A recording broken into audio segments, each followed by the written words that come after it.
By Mr. Marshall, followed by the invocation by Mr. Skinner. To the flag of the United States of America and to the republic for which it stands, one nation, under God, indivisible, with liberty and justice for all. Lord, we thank you for this gathering tonight. We ask you to give all of us, citizens and elected officials, and we want to have the knowledge and the courage and the understanding to make the right decision for this great county. We ask you to keep all our people safe. Keep in mind of all the firefighters, the policemen, military. Keep them all out of harm's way. In Jesus Christ, his name we pray. Amen.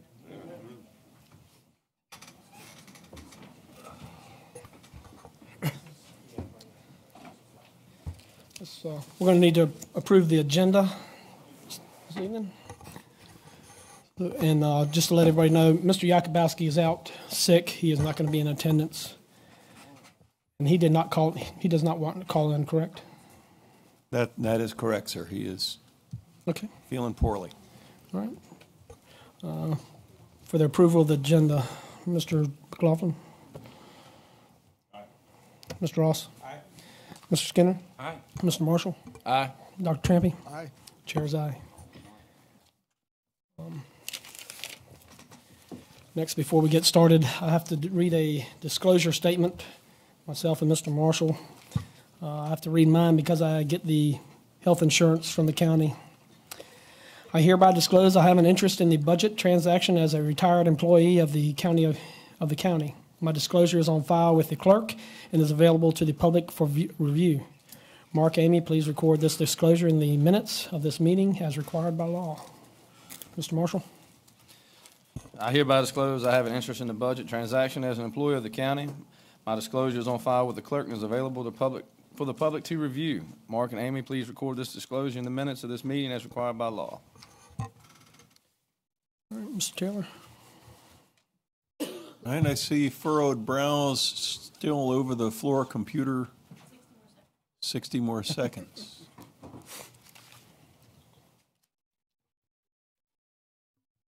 I'll take this time to go ahead and apologize to the gallery because if you don't hear my voice, I'm still got a lot of congestion and I'll probably be coughing throughout this event, so I beg your pardon on that in advance.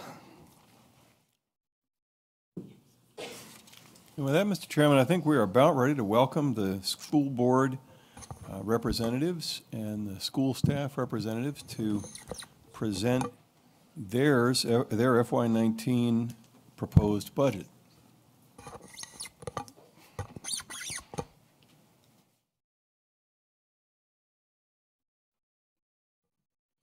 Chairperson Gramp and Vice Chair Shelley, the floor is yours.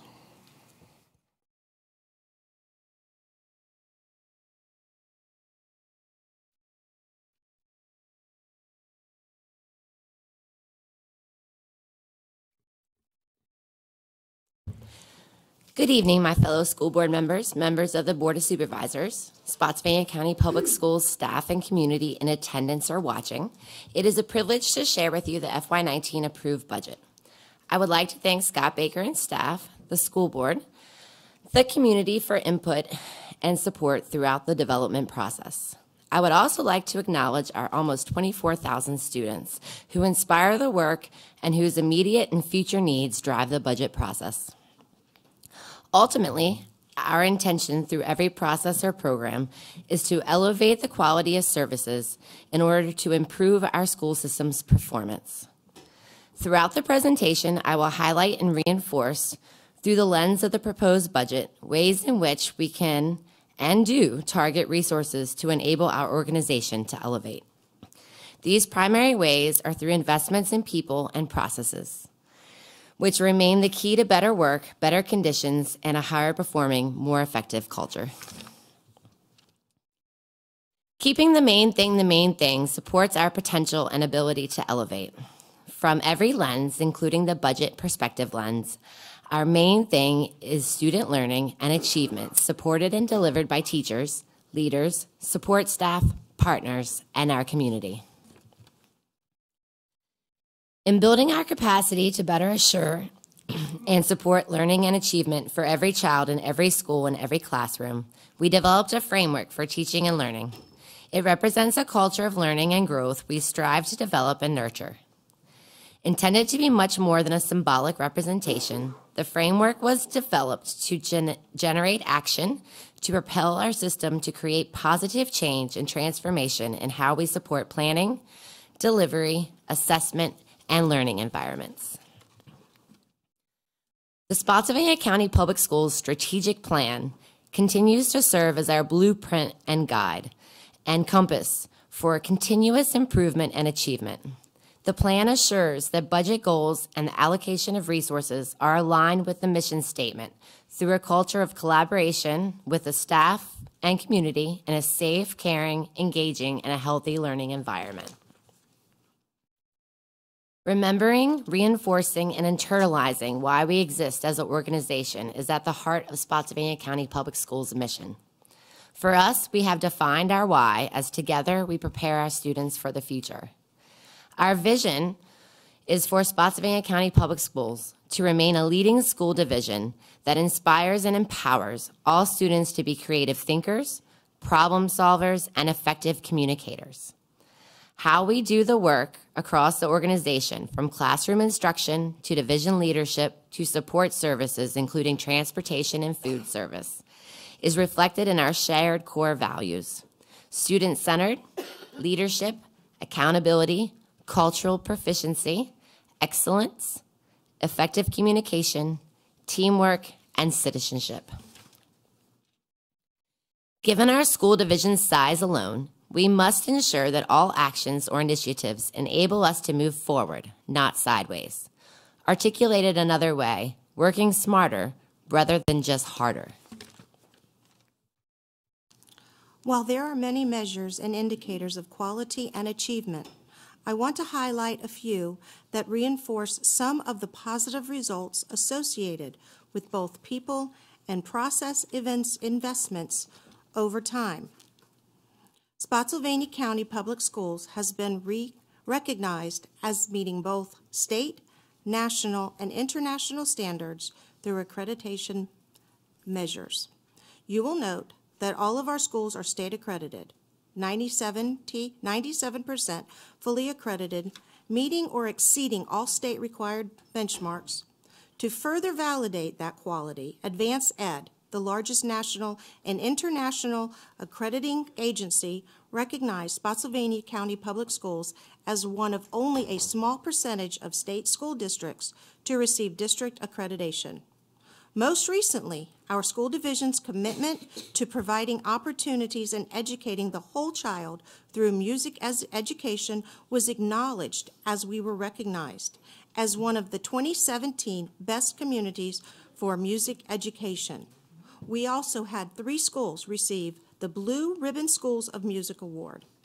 Finally, our school division received the National Association for the Education of Homeless Children and Youth Award, acknowledging our school division's outstanding work and support of our homeless population. This slide, as well as the next several, illustrate that process and investments that have resulted in continued and sustained improvement in areas of accountability, including the percentage of schools achieving full accreditation status. We continue to see an increase in participation in our AP courses. We have encouraged earlier participation, 9th grade, and participation by non-traditional AP students, which supports our focus on equity. Performance on our more rigorous state level and end-of-course test demonstrate both improvement and the need for additional targeted resources and supports to close achievement gaps. Here you can see the data. Our students have become more competitive, as evidenced by the continued increase in the amount of college scholarships our students are offered to receive each year. This next section of the presentation identifies and summarizes influences and drivers to our school division budget that are, in some cases, universal or common, and in others, unique to Spotsylvania County Public Schools. However, they require our focus in determining the best way to target and allocate fiscal resources.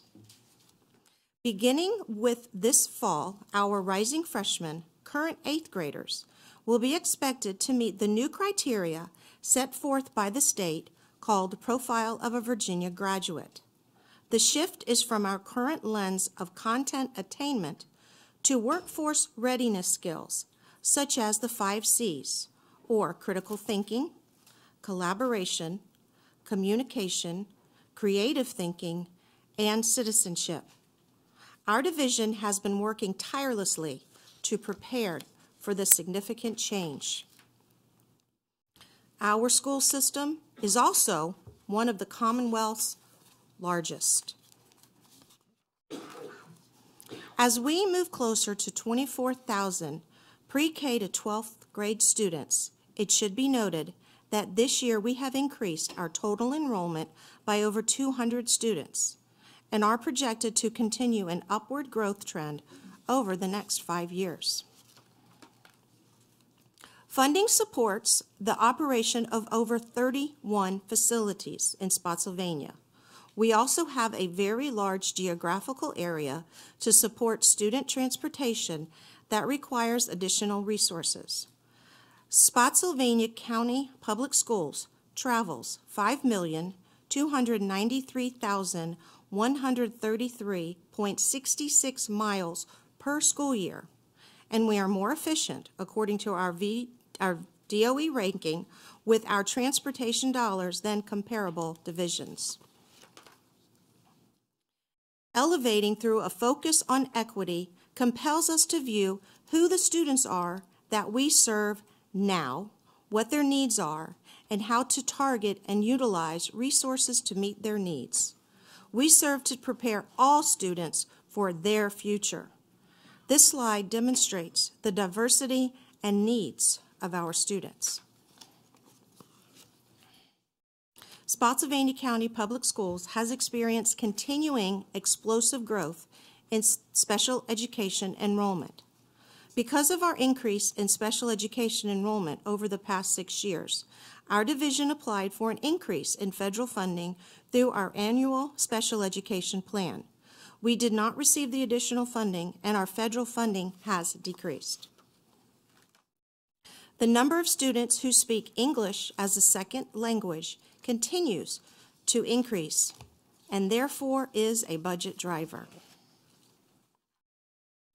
Providing or delivering the services amidst increasing challenges and needs requires an investment in the people we employ and charge to do the work. It might mean that our work requires more heart than information, more hope and encouragement, and a relationship than solely academic expectation. To ignite learning, we ensure that every child has access to a meaningful pathway with the clarity that not only can they succeed, but in succeeding, they will fulfill their dreams, both their own and those of others. And how do we hope to spark their love of learning, be the difference makers, equalizers in the learning and lives of children? Through the individual and collective commitment and profound work of teachers, leaders, and support staff. A study by the University of Wisconsin-Milwaukee found that U.S. teachers work an average of 10.25 hours per day. With the 40-week contract plus 12.5 weeks work of overtime equals 52.5 weeks, yet teachers are paid for 10 months. Our people are the absolute key to what we do and how well we do it. In order to continue to reward their loyalty, hard work, excellence in performance amidst increasing demands and widespread shortage within employee groups, the rationale or why behind a focus on increasing compensation is obvious and critical. Teacher vacancies in Virginia have increased by 40% in the last decade. with 1,000 open positions in 2016. In Virginia, the average teacher salary is ranked 32nd in the nation by the National Education Association.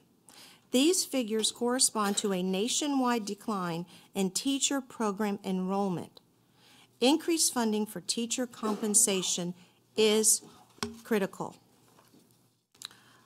A primary investment into quality each year, especially as it relates to classroom support, is the investment in teachers in support of reasonable and manageable class sizes. With growth being realized, both overall and especially in areas where needs or challenges are greater, continued classroom teachers are needed to maintain and target class areas where these averages are challenged. Secondary staffing averages has remained steady. Some classrooms are certainly larger while others may be smaller. In other words, at a minimum, we want to preserve these staffing levels. As we are a public school entity dependent on funding, it is important for planning and decision-making that we stay attuned to current funding trends. In terms of the average per pupil expenditure, our school division remains below the average when compared with the 132 school divisions that comprise the Commonwealth. We currently rank 80th out of 132 school divisions for per pupil spending. We are below the state average by $1,174 per student. While in comparison, the state average median income is $68,114, and Spotsylvania is well above the average with a median income of $78,124. It is also important to note that if we were to match our ranking in size, which is 13th, we would need to increase per pupil spending by $3,166. We are accomplishing many goals by working smarter. When there is a need in the budget, rest assured, it is based on need. It is important to note and express appreciation that over the past 2 years, the County and Board of Supervisors have provided increased funding, which averages approximately $3.5 million of recurring funding per year. We are hopeful that this support will continue as we move forward into FY19, since our needs are ongoing and unfunded mandates are growing. Although the county serves as a method of disbursement for pass-through funds from state and federal sources, 38% of school funds are transferred from the locality's general fund. Local investment in public education has proven a positive impact on economic growth. In a study by Walden Economic Consultant Group, for every dollar spent and retained on public education in Arlington County by the school's operating budget results in $1.53 of Arlington County spending. Every direct Arlington Schools job is associated with another 0.42 Arlington County jobs. Every $1 spent and retained in the region by the Arlington County Public Schools capital budget results in $1.58 of Arlington County spending. Every $1 million by Arlington County Public Schools capital budget results in 10.5 Arlington County jobs. Studies by the Center for Regional Analysis at George Mason University and the National Bureau of Economic Research found similar economic impact. When studies were done for each state, the quality of K-12 schools are directly related to large economic returns that could exceed the total spending on K-12 education. In other words, money that is appropriated to the school's budget comes back twofold to the county by increasing revenues and economic development. How do we currently and how should we continue to support the diverse and ever-changing needs of students moving forward? School-centered investment represents all resources within the operating budget directed towards student learning, enrichment, and achievement. To the right is a breakdown of how school-based resources are directed within the schools themselves. Currently, we target investments in programs that support students with special needs, early literacy, rigorous college preparatory programs, and career readiness programs and courses. These investments are not exclusive to what is directed to support student needs, but illustrates the many ways in which we already focus on meeting academic needs, as shown on the slide. Instructional technology is currently primarily funded through the CIP. However, we maximize those dollars by providing all of the services listed on this slide. Instructional Technology Department, as a subset of the larger Instruction Department, is able to identify and meet curriculum changes, such as the Virginia profile of a graduate. So what are the primary FY19 budget goals? The first primary goal was to increase employee compensation. During the 2016-17 school year, our school division commissioned a compensation and benefits study through Evergreen Solutions, LLC. The study findings and recommendations, coupled with the work and recommendations of the Employee Compensation Focus Group, inform and support this goal and forthcoming recommendations. The second primary goal for the FY19 budget is increasing and direct additional human resources to schools and classrooms. As with the compensation proposal, this goal is also expected to be phased in over 3 years. The summary highlights of the compensation proposal are included over the next few slides. Over the last 4 years, we've been able to increase employee pay by step plus 1%, followed by a 3% COLA, a 2% COLA, and a 2% COLA. There are 3 parts of the Evergreen compensation study: bring to minimum, classification date parity, and range penetration parity. Over the next few slides, I'll provide an overview of each of these areas we have included as part of our employee compensation for FY19. The first solution that was recommended by Evergreen study is the bring to minimum. Employees who fall in this category will see their salary raised to minimum market values. This solution will be implemented in 1 year and impacts 155 employees. Of those employees, 141 are paraeducators, bus drivers, bus aides, and instructional technology assistants. The classification date parity. This part of Evergreen's solution addresses employees who are not teachers. On the slide, you can see the breakdown for this staff, with the majority of these employees being paraeducators, bus drivers, and bus aides. This solution will be implemented over a 3-year period, and employees are compensated for Spotsylvania County Public Schools experience within current job application classification. This slide provides you a breakdown of the number of employees by position who will be affected by this parity. This may increase slightly as more positions are being verified at this time. And lastly, the range penetration parity. This provides for an additional 2% pay increase to teachers, which allows for a higher starting salary, entitles all teachers to an increase, and those under Step 15 have a higher increase with the additional 2% pay increase, which is important with the teacher shortage. This modified solution will be implemented over a 3-year period. As you can see on the slide, the total investment of the first-year compensation proposal is $6.8 million. Over the next several Over the next several slides, I will provide a health insurance plan update for the school division. Last year, we began to modernize our health insurance plans. We renegotiated prescription drug costs, revisited stop-loss coverage from $150,000 to $200,000, unbundled medical and dental coverage, and employees assumed 25% of the dental rate, employer rate 75%.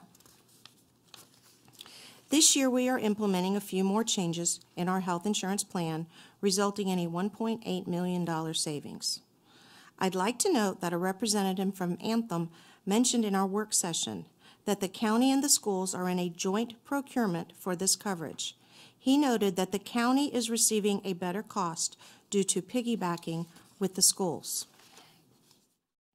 This slide is an example of the impact of the change will have to our policy tiers. It illustrates the impacts for a single employee policy this year. This slide shows the increases in our employees' premiums.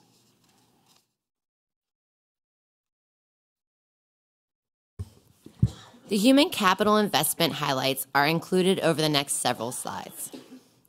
Here you can see the increase in human capital to support student success for FY19. Many of these positions are mandated by the state SOQ and/or federal regulations in response to the growing student enrollment and changes in special needs IEPs. These total $3.6 million in the first year of the 3-year implementation process. A study by Lane Hedges stated that if a school district spent $500 more per pupil, students would gain an average of 25 percentile points on more achievement tests. Another study of more than 1,000 school districts find that every additional dollar spent on hiring more qualified teachers nets greater improvements in student achievement than any other resource. Rationale for staffing increases. FY19 human investment includes investing in 16 regular education teachers, 1 gifted resource teacher, 5 social workers, 3 school counselors. Additional staffing increases include 1 assistant principal, 2 administrative interns, 8 instructional technology assistants. Others include 4 early childhood education special education teachers and 8 early childhood special education paraeducators, 1 teacher at Courthouse Academy and 2 paraeducators, and 2 speech-language pathologists.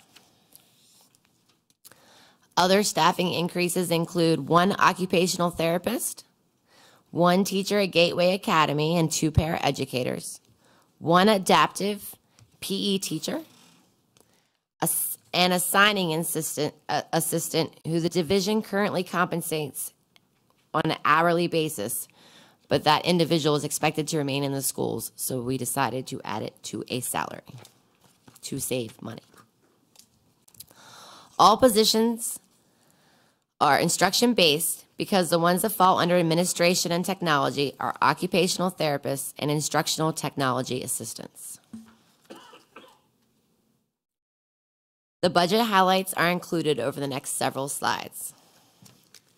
The FY 2019 budget less CIP totals $300.4 million, which represents an increase of $10.9 million or 3.7% over the FY 2018 adopted budget. Instruction is a total of $199.6 million or 66.5% of all funds excluding the CIP. Of the total revenue of $331.2 million, 43% is derived from state and sales tax funding projected. 38% is from local county funding. Compensation and benefits is 88.6% of operating funds, less CIP and debt service. So overall, the funding gap from this proposal was approximately $2 million based on the county administrator's recommended budget. The local transfer request for FY 2019 represents a 2% increase over last year. The FY19 projected revenue details are included over the next several slides. The Spotsylvania County Public Schools budget consists of 7 funds. Most of the funds in 1, 3, and 4 are pass-through funds from the state and/or federal sources. Funds 2 and 7 have no local funds. So the local transfer applies mostly to Fund 5, the operating fund, and Fund 6, CIP, which is why we focus on those funds during the presentation. Re-benchmarking occurs every 2 years during an odd year and marks the basis for the biennium budget produced by the state. Re-benchmarking means the state has updated cost factors which drive the SOQ and basic aid payments to the localities. These payments then have the composite index applied to them in order to establish the state share versus the minimum local share of SOQ basic funding. The composite index determines a school's division's ability to pay education costs fundamental to the Commonwealth standards of quality. The composite index is calculated using 3 indicators of a locality's ability to pay: true value of real property, weighted 50%, adjusted gross income, weighted 40%, taxable retail sales, which is weighted 10%. Each locality's index is adjusted to maintain an overall statewide local share of 45% and an overall state share of 55% of public education. State funding is also based on ADM. ADM is the average number of students enrolled within a school division each day over a specific time period, October 1st to March 31st. Please note ADM differs from enrollment. Here are the revenue highlights from federal, local, and other funds. Please note the projected loss in Title I funds from the federal revenue. For local revenue, the additional cost of debt service is included in the proposed budget. Spotsylvania County Public Schools will also be losing facility use fees and athletic fee revenue due to the sunsetting of the athletic fee. Also note that in the proposed federal budget that is before Congress currently, Title II funding is proposed to be eliminated. Highlights of the budget development, reallocations, and expenditure reductions are included over the next several slides. As demonstrated in the slide, for the first time in many years, we will see a slight decrease in VRS rates for the non-professional and professional group in FY19. The retiree health credit rate is also decreasing by 0.03%. We also recognize savings from the modernization of health insurance benefits. VRS rates apply to state employees, including employees of institutions of higher education, public school board employees, including teachers, administrators, supervisors, managers, nurses, and clerical personnel, and political subdivision employees, including employees of local governments and other entities that choose to join the VRS. Non-professional employees of public school boards, including cafeteria workers, bus drivers, or maintenance workers, are included in the political subdivision group. The VRS rate decrease for the non-professional group went down from 6.62% to 6.3%. VRS rate decrease for the professional group went down from 16.32% to 15.68%. And the retiree health credit rate decrease for the professional group dropped 0.03%. Other projected expenditures summary highlights are included over the next several slides. Here are the other investments included in the FY19 budget. Please note other increases total less than $1.4 million. In FY19, we've finally seen elimination of the athletic fee. As a board, we have worked to sunset this fee since FY16. In order to stay competitive within the market, we are continuing to increase subrates. With this increase, Spotsylvania County Public School substitution rates have increased over $15 for the past 3 years. We are still lower than some surrounding divisions, but are moving in the correct direction. In an effort to continue to recruit effective coaches and sponsors, we are able to increase stipends again in FY19. This increase finally gets us back to where we were over a decade ago. These investments to the budget result in $4.6 million.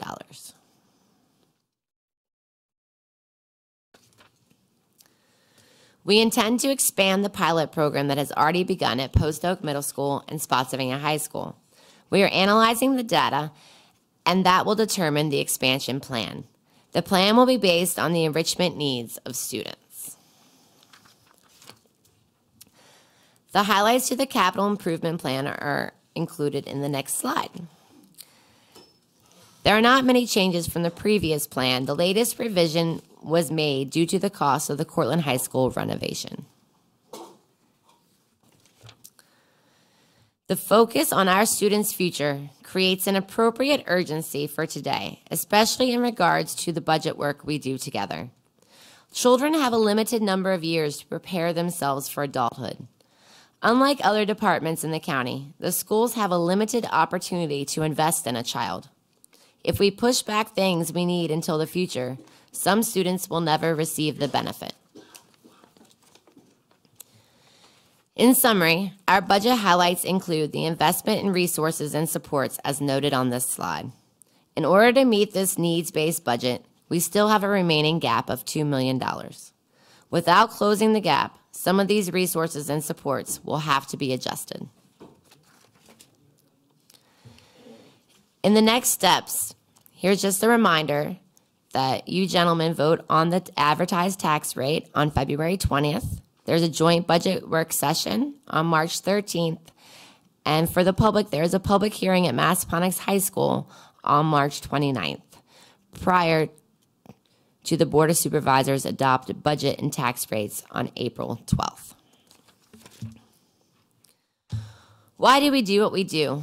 The dreams and career hopes I hear from our students are exciting, full of possibilities, and oftentimes involve multiple careers simultaneously. These students' futures are the responsibility of the school board, Spotsylvania County Public Schools staff, and the Spotsylvania County community. We must continue to work together to invest all of our resources to help our students make their dreams a reality for the betterment of themselves and the community as a whole. Thank you, and have a good evening.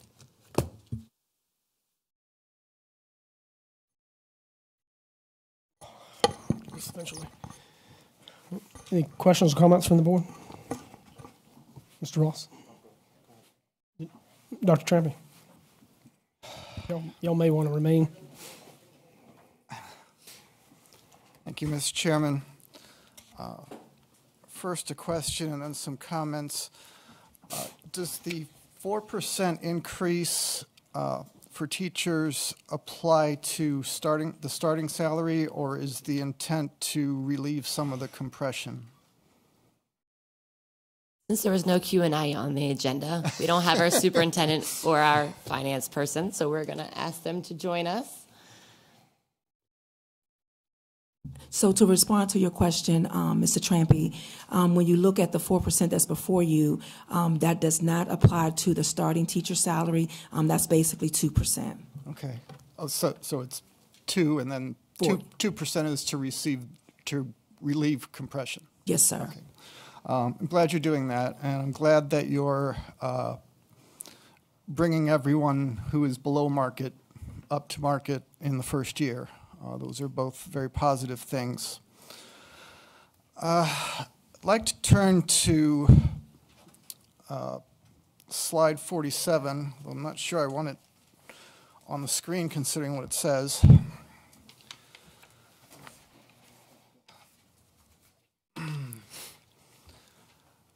As I'm sure you know, this ranking that you're giving applies to all funds, not just local funds. I'm sorry, 28, number 28. Can we get floor computer, please?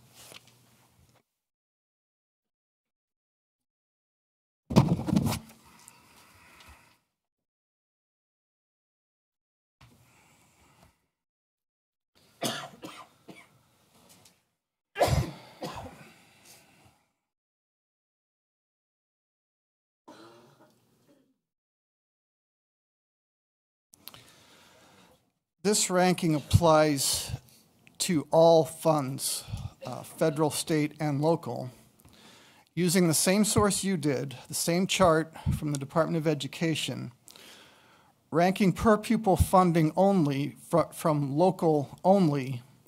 Spotsylvania ranks 47th out of 132. Now, I'm well aware that the state punishes us for our economic success, and I understand the point that you want to make, that you need more local funding to make up for the fact that the state punishes us for being economically successful. And I know you didn't, you put it more diplomatically, but that's my way of describing it. But when you cite our average salary and then put this chart up here, you're giving the impression that we're a bunch of rich folks who don't want to help the schools. And I think that's entirely misleading, especially since you don't say anywhere on here that this is not just local funding. You also put this ranking juxtaposed to our size relative to other communities, that we're the 13th largest community. With all due respect, that's a total non sequitur. You're talking about per pupil spending. You've already adjusted for the size of the community. So when it comes to per pupil spending, the size of the community has nothing to do with it. The notion that we should be 13th in per pupil spending because we're the 13th biggest doesn't make any sense. If anything, it should work the other way because of the economies of scale. And as for the averages, sorry,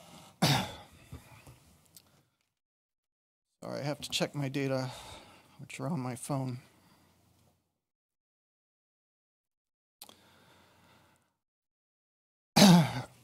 For local funding only, 33 of the 132 jurisdictions are above average in per pupil spending. And for all funds, as you have it here, 40 of 132 are above average. In other words, what this is saying is that there are a few outliers at the top of the scale which are completely skewing that average. Now, I think you're presenting this in good faith, but I'm suggesting that going by the state average is misleading because the average is skewed by a few outliers at the top, and the outliers are mostly who you think they are. Falls Church, Arlington, Alexandria. Fairfax is fairly near the top, although not as high as I would have thought. It's all of the highest cost areas. The highest cost of living areas are at the top of the scale, and they're skewing these averages. I took out the top 10 and the bottom 10 and reran the averages with just the middle 112 jurisdictions, and Spotsylvania came out above average with the reconfigured average at, this is in local funding, at 4,778 per student compared to the average of 4,475.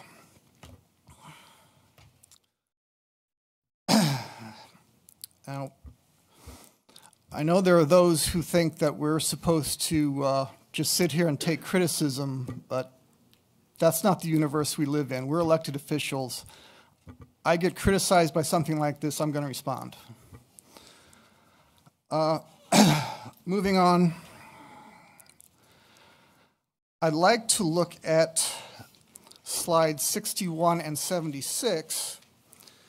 Now, if you tell me that we can't look at two slides at once and that they're too far apart, you'll be making my point for me.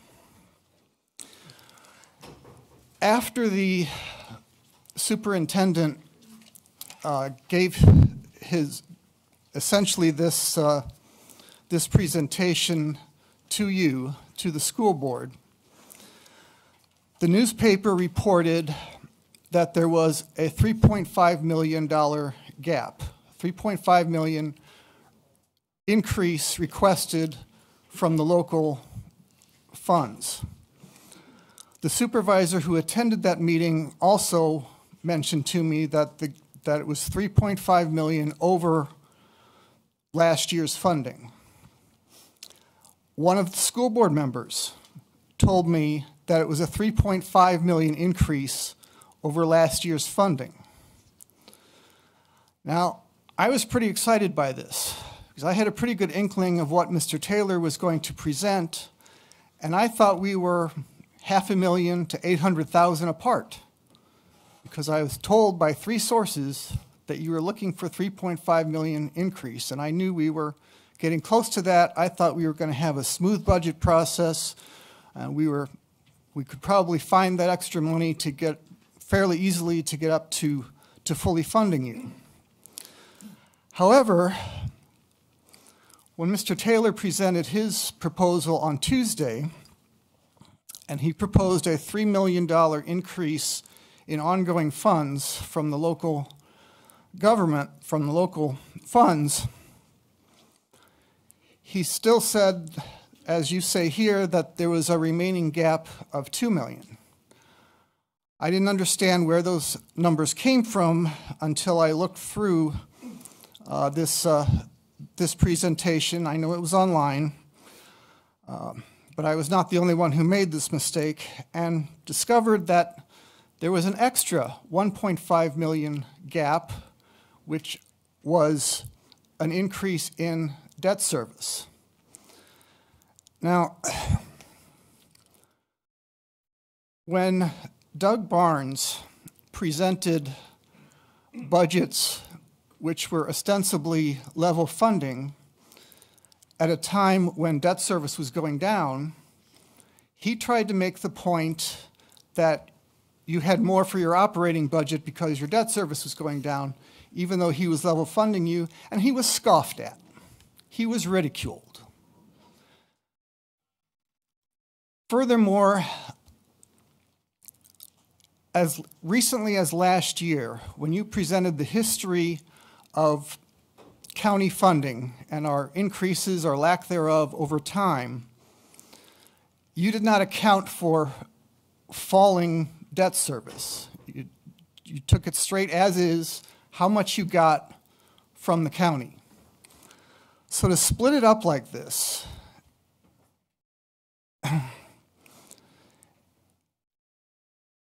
it contradicts everything you said before. The money all comes from the same place. I know debt service is not operating expenses, and you're talking about operating expenses versus debt service, but the money all comes from the same place. Your gap is $5 million, and it always has been. But the public was told that it was $3.5 million. Mr. Taylor apparently got that from your presentation, but I'm not the only one who missed that. The Freelance Star reporter missed that. The supervisor who was at your meeting missed that, and at least one of the school board members missed that fact. So if you had come out in the first place and said, we have a $5 million gap, I wouldn't necessarily have thought that that was completely out of line. I know that our friends to our north who have a similar population, a similar budget, have a $12 million gap, so I wouldn't have been outraged at $5 million. But you played the expectations game badly. You got me thinking we were this close to each other, and we're not, and it's very disappointing. We were informed before Dr. Baker's budget presentation that the debt service was going to be included in Mr. Taylor's budget, which is why we included it. But as you noticed, in every chart, it's always there listed as debt service. It was never left out. It was clearly marked. So we were all under the understanding and in the presentation that it was debt service that was already included from the county's budget. We wanted to save a step because we found out ahead of time. If we didn't find out ahead of time, it wouldn't have been in there.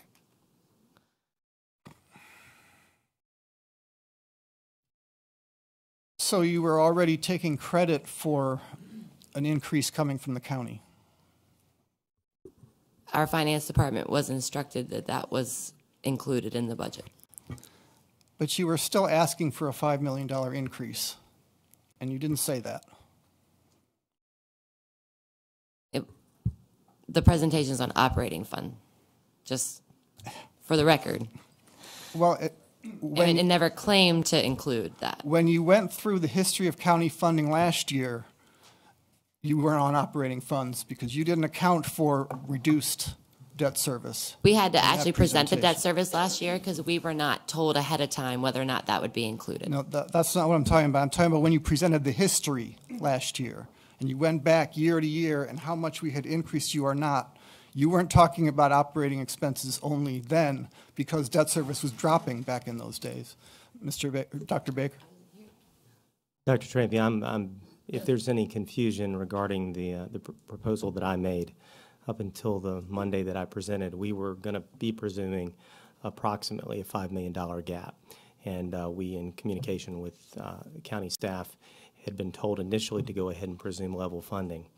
We much appreciated the contact that came that Monday morning that we could assume an additional $1.5 million towards our budget. So that evening when I presented, I thought I also acknowledged it verbally, though it may not have been on the slide, but very much appreciated that we were actually beginning the process of lowering a gap through my proposal versus, as you had acknowledged, that usually we are assuming level funding and then the gap. It certainly was not intended to suggest that you were not receiving credit for that. I thought that I had also acknowledged in that presentation that we appreciated that really for the first time since I've been superintendent, that had been offered initially before my proposal. So I was pleased to be able to share with the board that we are only at a $3.5 million gap, thanks to the county having already said we can project that. So that was why a $5 million gap was not proposed, or not, I guess I didn't articulate it that way. But that was out of appreciation in including it. I did not want to not include it, because if I didn't include it, then it would have been false based on the information that we received that morning. So in terms of that proposal, that was not an intention, at least of mine. Well, as I said, it's about the expectations game, and I know we're early in the process, but having to go back and now find $2 million when I thought it was going to be $500,000 is discouraging. Mr. Ross? So, at our meeting Tuesday, there was a lot of talk of debt service. Mr. Skinner brought up the possibility of building a new school, and Mr. Yakubowski brought up that even though our population's growing, we don't know what those trends are going to be. People are having less children. But tonight, did you brief that we increased by 200 students?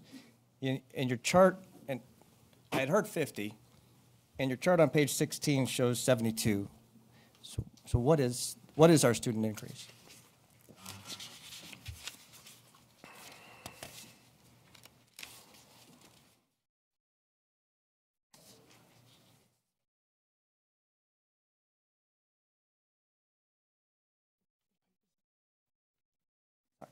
I'm not looking at it. I'm just going to try. It's on the screen. That's okay. I can't quite see it, but I'm just going to, okay.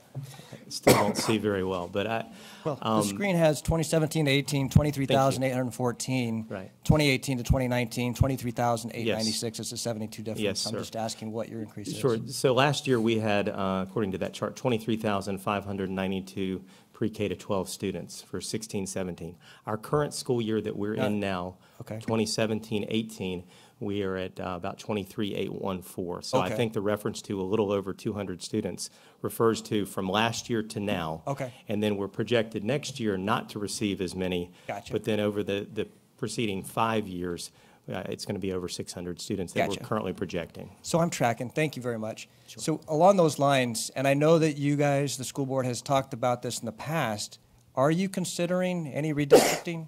Because when we're talking about building new schools Tuesday and the possibility of doing that, I'm just thinking to be prudent for the school board to be talking about redistricting, because I know we have some schools that are far under capacity or some are getting up towards the capacity. Yes, I'll answer that. Yes, we are considering a redistricting process. I shared with the school board on Monday evening that we're going to be coming to them, myself and the staff, to follow up on the study that we've had done over the last couple of years, 2 phases from a consultant, to look at our space, look at our facilities, and try to determine the best ways to move forward. And that included enrollment projections. And what we were showing, again, was fairly slow growth over those 5 years. What we've seen this year, and we've recalculated those projections, looks like we are, as I said before, headed for maybe a little over 600 students. So the areas that we have the highest concentration of students currently is at Massachusetts High School.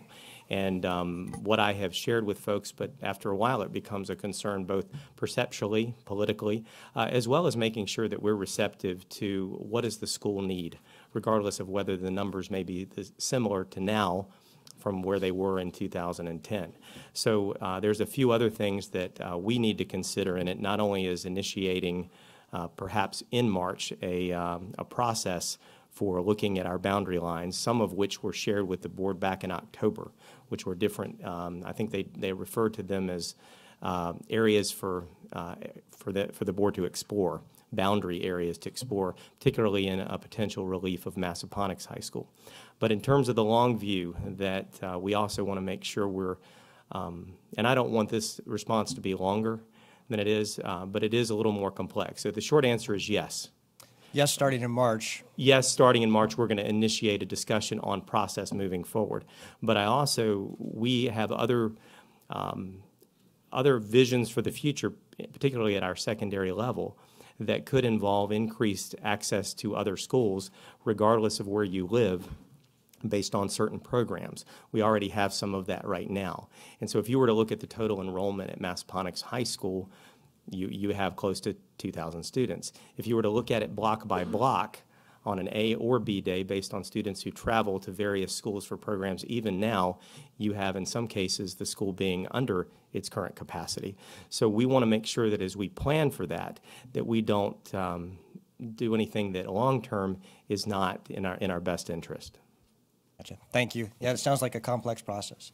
And I would imagine that if you started that process in March, it would take a couple of years at least to figure out, especially considering that complexity that you just added in there.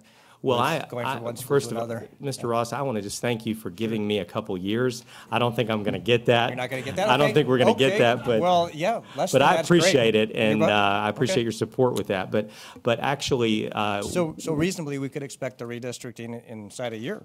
I think what we'd like to do is to be, at this time next year, in a position to make at least some recommendations or lay out some options once we've gone through some kind of a process. But usually a process for redistricting most often occurs when you are about to build another school or when a new school is about to open.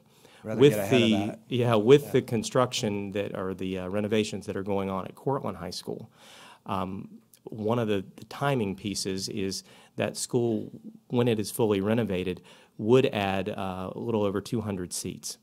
And so that also would add some additional flexibility to any potential rezoning that we might do. But I can't emphasize enough that if we are able to expand some of our program capacity at different schools, particularly at our secondary grades, there could be options for choice where regardless of which school you currently are zoned for, a student may want to attend a different one based on the program offerings that are there. Okay. Thank you.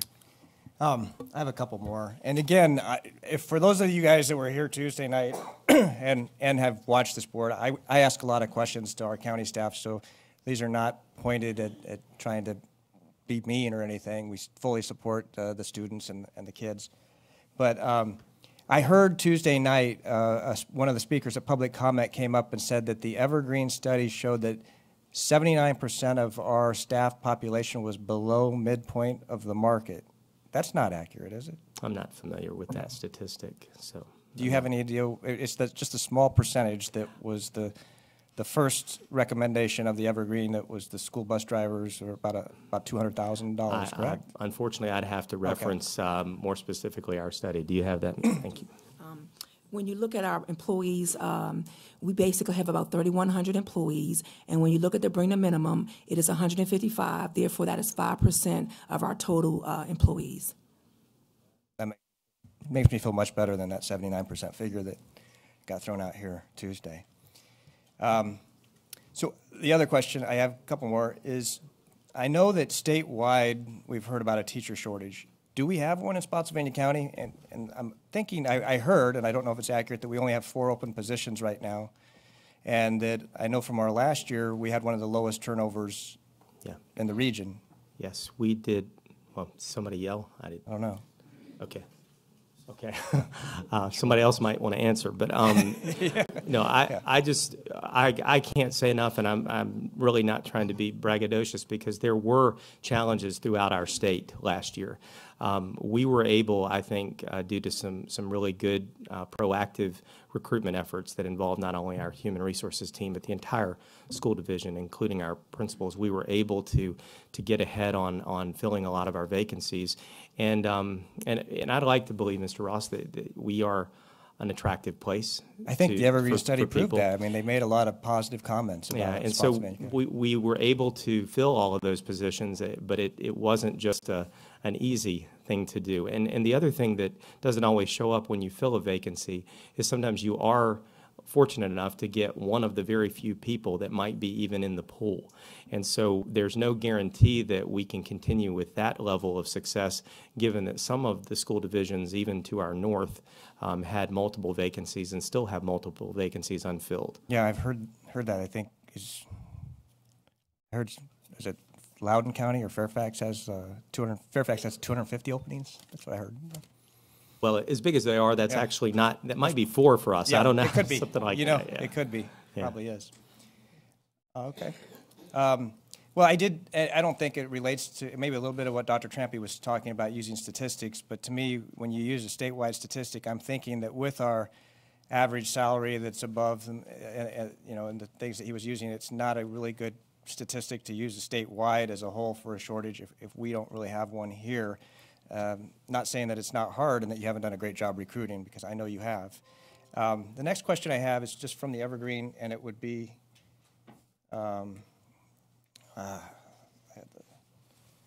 think it's slide 42.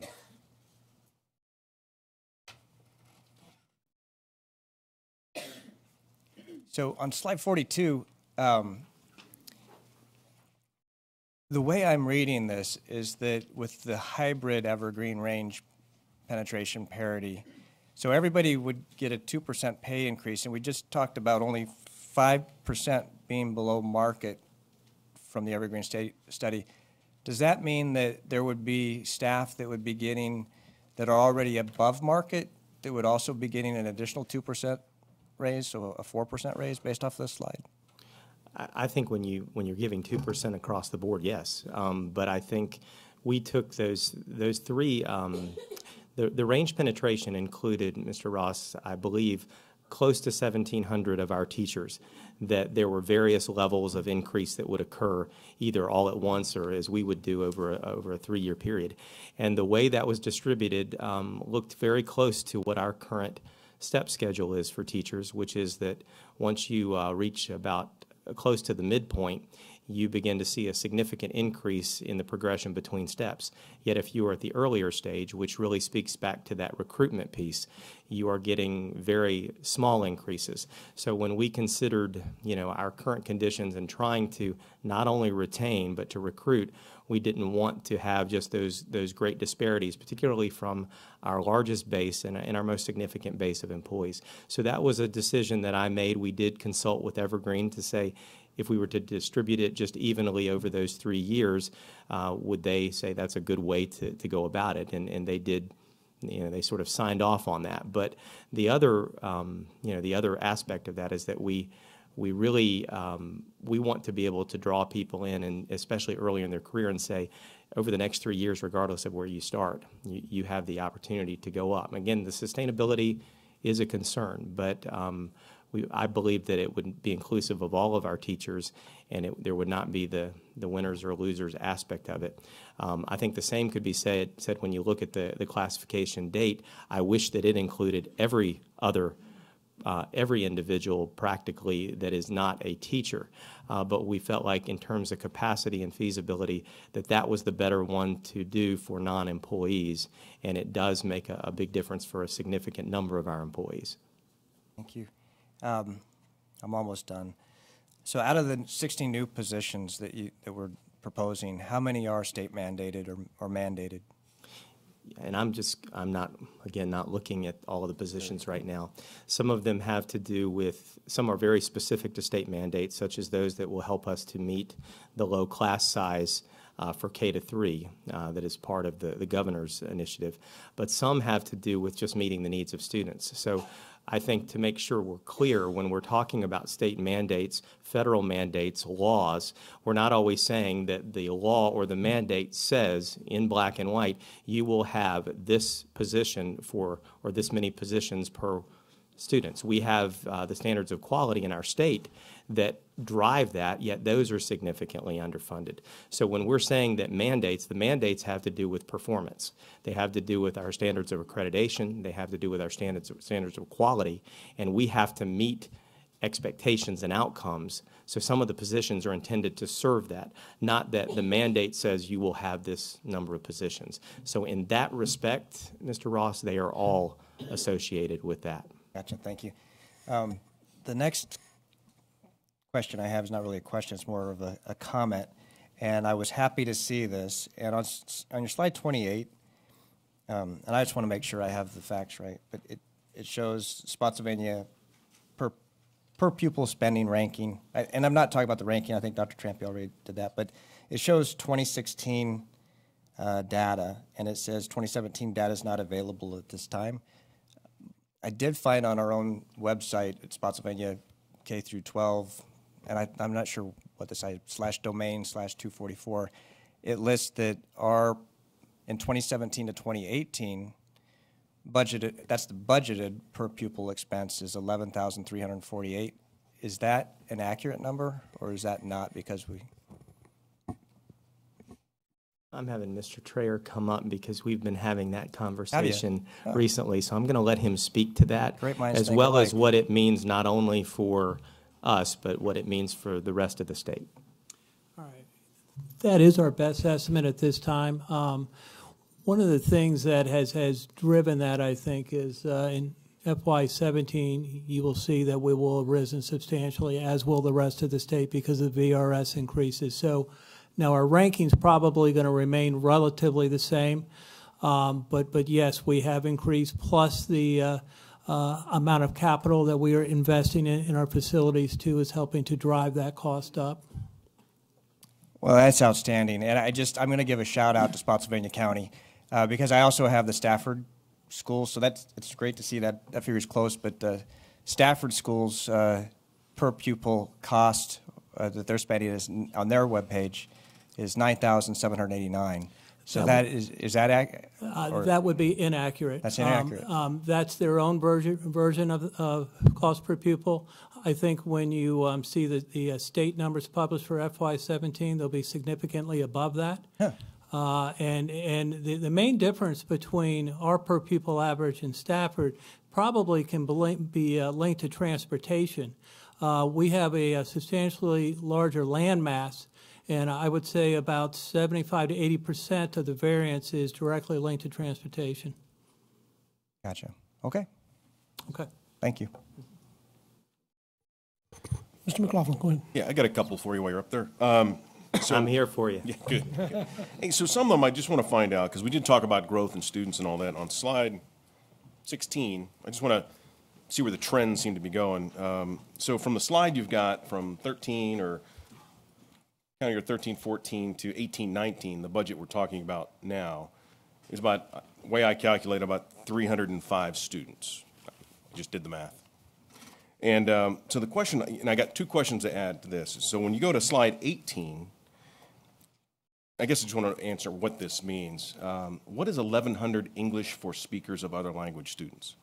What does the 1,100 mean? And is that ESL, or what does that mean? Yes, it's students who are English learners, meaning that they speak English as a second language. It's not their primary language. I'm not playing gotcha here. I'm just going to say so the next slide on 20, what are English learners? Slide 20. The other way, yeah. What are English learners? We are talking about the same. So not saying, but one says 1,100 and one says 1,475. Can you go back to the other one real quick? So that's a significant difference. I'm just kind of curious. Yeah, I think the difference might be, and I've got people behind me that I can't see what they're doing. So you don't have to answer. No, but I can't see what they're doing. They could be Right. going Right. So as So you if look that's at, what they're doing, so I haven't looked back, Right, but so it could be. so the roundabout of the question, Yeah. I guess I'm getting at, is that we've got a slide that says 1,100 or 1,475, so we can find out what the actual is. Okay. I think there is a difference. I just realized I think there is a difference, but I'm going to let the expert share that. The 1,400 is the total number of Ls that we serve. So those are students who Okay. are receiving services and who are monitored as well. So monitored meaning that they have reached proficiency, but we have to monitor them for 2 years before they completely exit the ESOL program. So 1,100 are in ESOL, 375 are not. Yes, that's a They're- roundabout. There's some level of surveillance. Yes. So I guess my question here, so we had 305 growth, and based on what you've shown, is most of the growth in the schools ESOL? Because if I'm looking over that one period, we had only about 305 student growth, but when you look at ESL and that from on slide 20, it grew 249. I don't know that when we're looking at the growth just for this past year. So that's kind of my the question. majority are. So when you project out, are we anticipating the growth to be non-English speakers in the school system? Or how are we determining? I think it's hard to determine that. I Right. think you're Because it's going to be hard to project. Right. So it looks like over 75%, 80% of our growth, I mean, just looking at the slides you presented, were non-English speakers. Right. I'm just saying, the numbers here that you presented. Well, and I think that I don't know. That's why I'm some of asking those for- are difficult to project. I Right. think that even projecting special education can be difficult because some of that is going to be identified while students are in the system or have already been to the system. And then if a family comes from outside our school system, we don't know that they're coming. No, I necessarily. understand. I'm just So- saying, it seems like we're hiring ESOL teachers. That's part of the requirement. And we have a growth in non-English speakers. So it just seems that by comparison, it seems like that's where our growth seems to be occurring. And do we project that into the out years, that we're going to see that same level of growth or curve for non-English speakers? Well, I think that with what we've seen just over the last 3 years in both ESOL and in special education, we are concerned about that continuing. And so when we already have some staffing needs in those areas, we would rather be proactive than reactive. But it is difficult, with all of the needs to add staff for the students that are not yet here. But we are going to keep a close watch on that. Okay. So two, really, for Aaron, is that could you provide us with a copy of your notes that you're reading off from your slides? Because there's,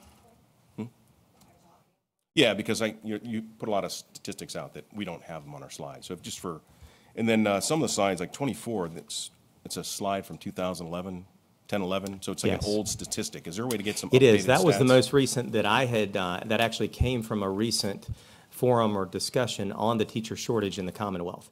So when I used it, it was I guess the most current in terms of that data being collected in terms of preparation programs and enrollment. But I don't believe, I think what you could expect is that has either stayed the same or is it's expanding in terms of enrollment versus those that are entering the profession or looking to enter the profession. So more an admin on slide 25, 26. Is this students per classroom? So That is the average class size per For classroom students, at those okay. levels, yes. Okay. And a couple, just to clean up ones here.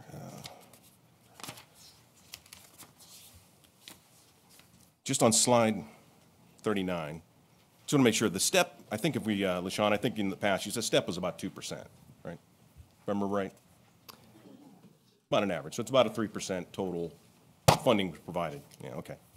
And I got to ask the question, this really goes back to the Evergreen study. We never really got a full presentation on what you had received. So on what you're proposing here, the 2% pay raise, 2% hybrid, was this directly out, or is this your hybrid, or is it their recommended hybrid? This is our hybrid. Okay, Now, some of it's direct. Yeah. Some of those employees, it's directly what was recommended in the solutions, which is 2 of the 3 that are listed. The one for the teachers is the hybrid recommendation that I was describing to Mr. Ross earlier. So what was the actual recommendation? Is this the high? What was? There were 3. And when we say the low mid, one, I guess right. cost-wise, the minimum was only $150,000. 55 employees, and that was about a $200,000 cost.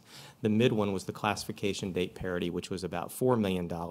And I guess you would say that's the midpoint, but it's a separate solution. Sure. So it was primarily benefiting classified staff or non-teachers, but there was a teacher portion of that. But then the range penetration parity study was the most costly. It was about $7 million if it was if it was implemented in 1 year. And so what we were looking at is what's most beneficial to our largest base.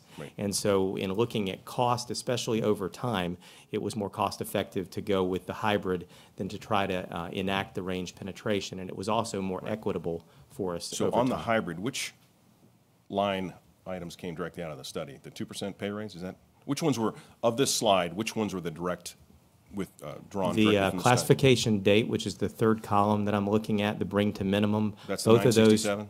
yes, both of those were directly from the Evergreen study recommendations or solutions, and then the mid one was a hybrid recommendation that we, after consulting with them. So real quick, what is the hybrid piece? That's the 2.3 million? What is that? That is for teachers, all teachers, to All teachers receive get an 2%. additional 2%. Okay. All employees get 2%, and then on top of that, Okay. teachers get an additional 2%, which means each of them receive 4%. And the bring to minimum is not the teachers, right? No. Or there's some in there? No. Okay. All right, just a couple more here. So one of the things, and this goes back to Mark Taylor here, I had asked if we could get a lot of times during these meetings, we talk about making sure that county employees are treated, both schools and county employees are somewhat equitable across. And I had asked to get a comparison of benefits, because that's part of your salary package, whether it's health care, retirement. And if we could get that, what is the difference? Because right now we have it, there's something different in the health plan, right? Because the school system's paying one price, the county employees are paying a different price. But what is the difference? And if the county rate is not going up, why are we not looking at a combined program to save everybody funding? I guess that's the thing I was looking for, Mr. Taylor, if you could get together and maybe give the board the presentation on what the differences are between the two plans. And I know Mr. Taylor is going to share. I appreciated he and his staff meeting with us following my budget proposal. At that time, after we shared some of the particulars of our proposal, particularly what we're talking about right now with the Evergreen study recommendations, we also talked about a future conversation utilizing our consultant from Anthem to talk with both staffs and perhaps even include a board member or two on each side as representatives to take a look at that so that all of that can be fully understood in terms of what we currently offer, in terms of plans, what the county offers, what the differences are, and why there might be differences or why there might need to continue to be differences in those plans, given our employee groups as well as their needs. But I think we agreed that we would try to have that discussion sometime in the near future, but I'll let him continue. And there's a follow-on to that, too. You know, something came out of one of the comments from the CBRC, and was talking about health care. And it really was that we may be paying, the schools may be paying for health care that they shouldn't necessarily be for retirees because it's already covered by Medicare or Medicaid, or Medicare, right? So I don't know if that's the case or not, but I would like somebody to look at that. So if my understanding, if a school employee, and I don't know the answer, that's why I'm asking here, is if a county or a school employee retires, I think you can retire at 15 years. Is that 15 years if you meet the eligible? And then you certain ages. And then the school system pays your health coverage and family till Medicare. Is that correct? Yeah, I believe that we provided, and staff, if I'm wrong, I thought that we provided that response either to the Citizens Budget Review Committee or the county staff, or both. Right. So I guess that's the question, is maybe it's a benefits consultant or something. And this really is, are we paying for something that should be coming out of Medicare or from Social Security or some other fund, and we're double paying, right? So if that's something you could look into. Certainly, and we have that same question, I think, in both systems. Okay. Really, there are similarity ends at the word Anthem, because while we both work with Anthem to provide health care insurance, our demographics of our workforces are different, so the products that we buy are different.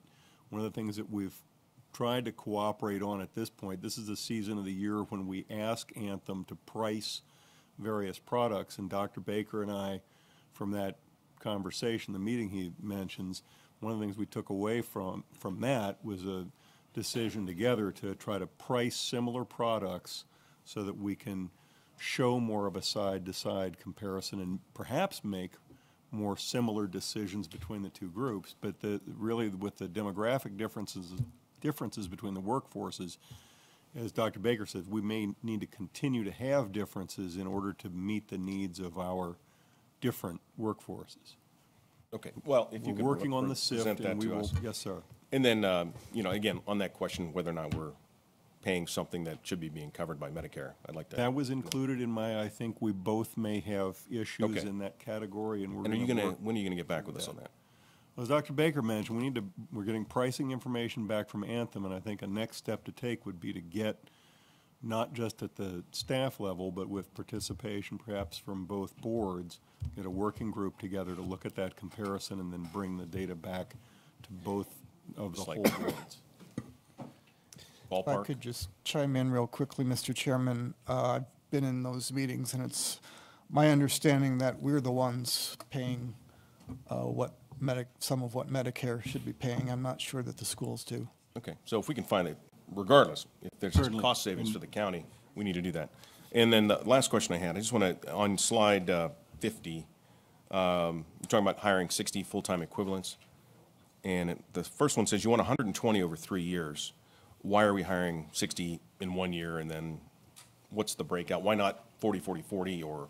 Well, I think when we why were that looking makes- particularly at our growth in both the area of needs as well as the number of students that we received this year was to try to, again, get a jump start on, again, all of those needs. And so understanding some of the constraints and some of the feasibility of funding that we have to consider over time, I asked staff to say what's most pressing immediately and what could we try to phase in over time. So it was, you know, we didn't break it into, I guess, 45. I'm not doing the math in my head, but we did want to get as many as we could this year, especially in the first year of the biennium with state funding as well, given that we don't look to receive as much state funding in the second year. And so 30 and 30, the next 2 years, we thought would be a better way to break that out. Okay, thanks. Anybody else have any comments, questions? Mr. Marshall? I had several questions about the budget. Dr. Trampy, you beat me to them. That's over and done. I want to thank you for getting rid of the athletic fees. I think that's a great idea. I'd like to encourage kids to do well in school and to stay after school and participate in athletics. Also, the athletic buses, having that and talking about extending that program, that affects my district and my community, and I appreciate that. Also, just on a side note, I looked at the SOL and the scholarships awarded. I see a trend of everything going up. So that means that where the boots hit the ground in your organization, that the job's getting done, and I appreciate it. And thank you. Thank you. Mr. Skinner? Thank you, Mr. Chairman. When you showed the chart on 25 and 26 and you're showing your secondary staff and elementary staffing, is that a goal or is that actually what it is? That's the actual. It's actual. So what you're saying is elementary is down to 22 students a classroom? 23 for grades 3 through 5, I'm looking at it now. 23, I'm sorry. And then K to 2, we've maintained at 21. And again, some of that does have to do with the mandate for the governor's class size initiative. So the other thing you mentioned, overcapacity, and then we came back and said, do you plan on building schools? Yet I know there's programs that I've discussed with some of you already that these students could be going to different programs at different schools. And what I think would be nice to have, and I'd like to know it, is can you tell me, especially since Massapona's in my district and it's overloaded, well, is it or isn't it? I mean, total enrollment may be over the 2,000. Okay. So, I will give you, and these are, again, I apologize for our lack of preparation for some of the discussion that we're having tonight. But I'm going to do all of this off the top of my head, and so I hope that I'm close. And really, you know what? If you were, I'd rather know you what want it the is. exact. Well, we will but send you. Don't, you. That's fine. Well, as And- part of the study that we did, we looked at current enrollments. 4 of our 5 high schools, based on design capacity, are over 90% at capacity. Masponics is by enrollment over capacity. Now, there are a number of modular units that have been serving that school for additional class space for several years, really going back to 7 or 8 years ago at least. What we looked at was not only the total enrollment, but when we talked about the specific programs, wanted to see how many students are actually assigned to that school for just that's their school, that's their home school, that's what they're zoned for. And then we wanted to look at, well, how many are actually there during the course of the day? And so off the top of my head, I got an enrollment recently, not going back to October because it was higher in October. But right now, it is at about 1,984 students. Okay. Total enrollment. In 2010, October of 2010, it was at 1,984 students. Very close in terms of the total numbers. Now, I'm taking out 27 students that we placed a special program for called the REACH program. Some of our special needs adults that work primarily out of those modular units and also go to work sites. So in terms of trying to evaluate the overcrowdedness, they are not included in that total number. But when you do a block-by-block analysis, Mr. Skinner, which means that some students during the course of the day are going to the Career and Technical Center, some are going to the Commonwealth Governor's School at Spotsylvania High School, some are at the ROTC program at Spotsylvania High School. There are even a few at the International Baccalaureate program at Spotsylvania High School. When you begin to take each of those out during certain periods and you look at how many students are actually there for Block A1, Block A2, Block A3, then on A days you are under 1,900 students per block. And then on B days, you were actually under 1,800 students per block. But irregardless, that is at this point, it's been that way very much for the last several years. Given the hallways were not necessarily created for that kind of hallway traffic, and we've implemented a number of different strategies to try to offset the crowded hallways, particularly during transition. And I want to credit the school for coming up with many of those. We do believe we need to look at it because given the projected growth, even just through the developments, we need to get ahead on that and make sure that we aren't, coming back in October of 2018 or 2019 and finding that we have had another spike in growth there and now it truly can't be accommodated with some of those strategies. Thank you. Looking at what you say when you say grades K through 12, you've got 21, and in 3 through 5, you've got 23, and then middle school to high school, you've got 24, and then 22 in high school. That's an average, right? That is an average. That is an average. Yes. So, you've got some classes over there that are lower than 22, and you've got some classes in high school, that's okay. And my question to you is, now we're talking about student-teacher ratio. And what we've always tried to say is 21 elementary. I think it was 23 or in middle school Yes. many years ago. Yeah, we have tried to keep a basic staffing standard in place. It's been a little bit better over the last few years in being able to add a few additional staff.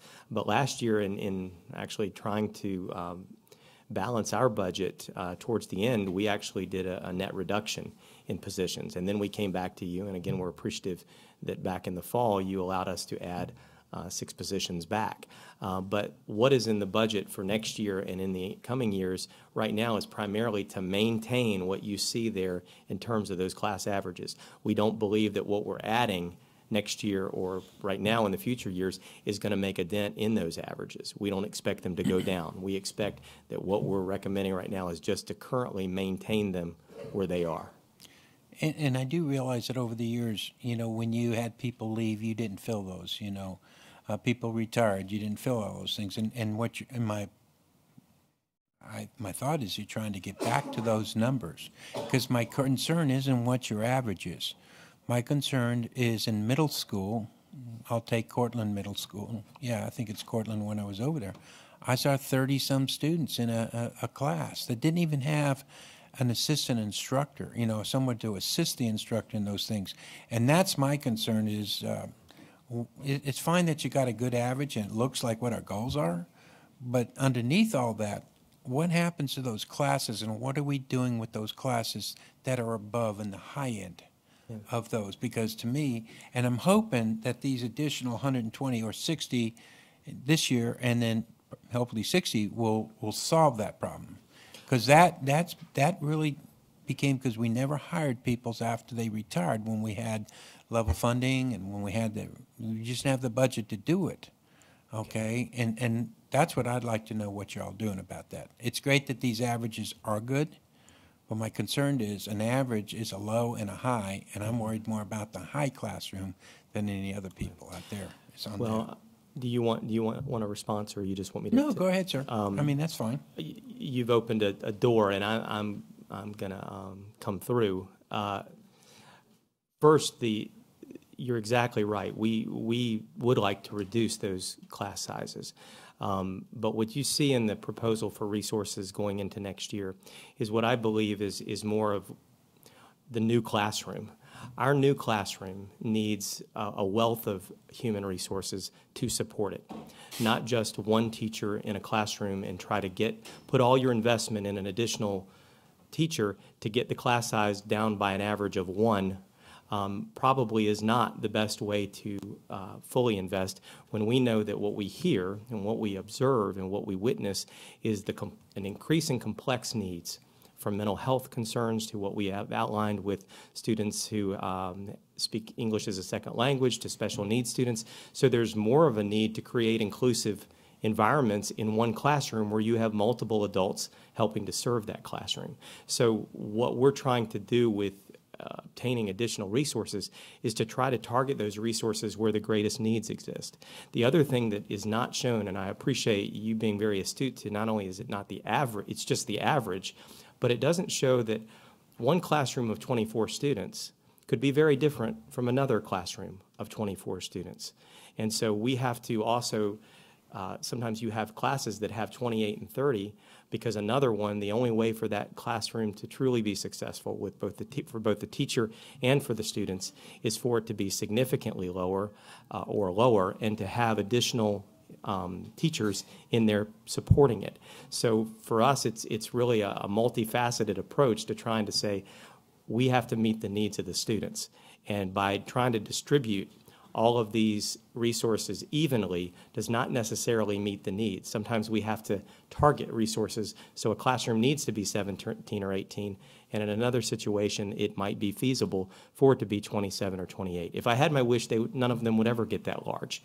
And in fact, we have legislation that is on the table, I believe, in the General Assembly right now to put additional mandates on low class sizes, that certain types of courses must have even lower class sizes, and that will again force us to direct already limited resources into another area. We already have that in many of our CTE courses. So I share that because I want you to understand that we're looking at this thoughtfully and comprehensively, but if I could lower the class size, I would. But it would take all of those 60 resources and more to just bring that average down a little bit. And at this point, we don't believe that's the best way to invest the limited dollars that may be there for us. When you say at this time you don't think that's the best way to put those dollars forth, when will the limited you? Dollars? I think we would like to add, and again, if we continue to grow, we're just trying to keep up basically with our numbers in our classrooms. But when you consider that there are students who require, per their individualized education plans, 3 and 4 adults to be interacting or supporting them throughout the day, that drives a lot of where we're going to direct our staffing. So it really comes down to a bit of a supply and demand with that. You know, really, I don't think this is about surviving. This is about giving our kids what they really need. Agreed. And that's why you have to, you know, so you got a budget here, and as we see, you know, even though we got 1.5 debt service and then we got 3.5, the question is, so that 3.5 that we need, how far does it go to, you know, obviously it's just to maintain what you're getting. If what you've just told me, I want to know really, what do we need to fix the county schools and give our kids the thing? I mean, we can't always produce it, but we should know what our goals are and what our aim is, so that, you know, we know next year what we might be putting up with or what we need to produce someplace.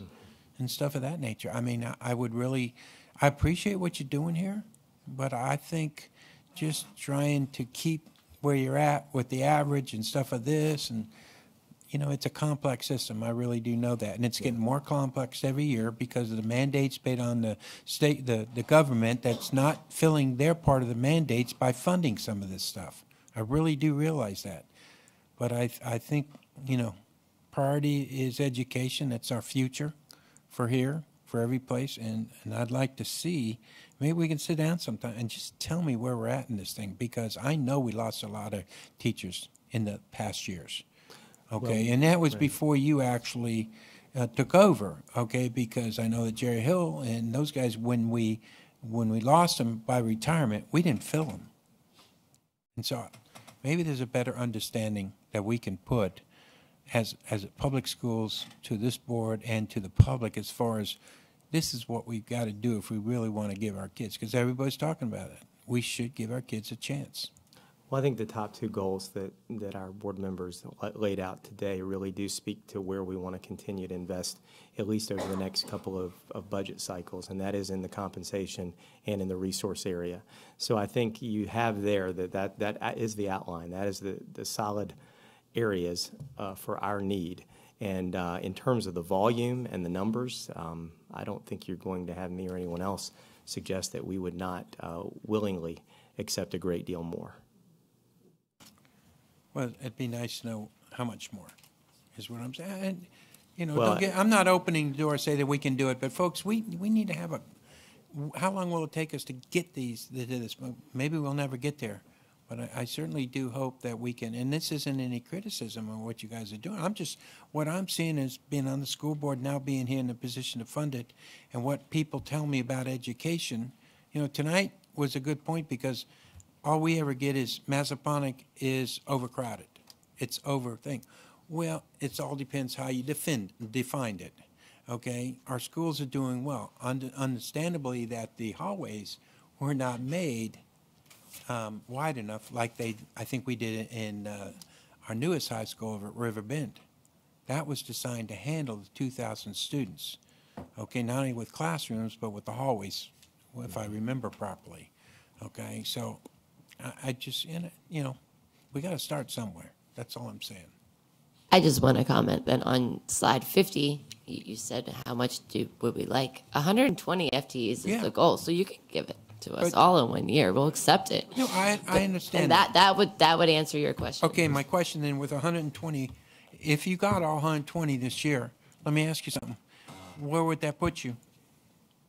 With what you're telling me? You mean with the class sizes? Because right now, because if you take 60 this year and then you take 60 next year, are you not just keeping pace? Or when do we get ahead? I'll go back to, again, it's multifaceted. We are trying to direct more resources to support current classrooms. And that is not all in the form of just an additional teacher FTE as a classroom or a teacher of record. We have, for example, 5 social workers that are in this budget proposal.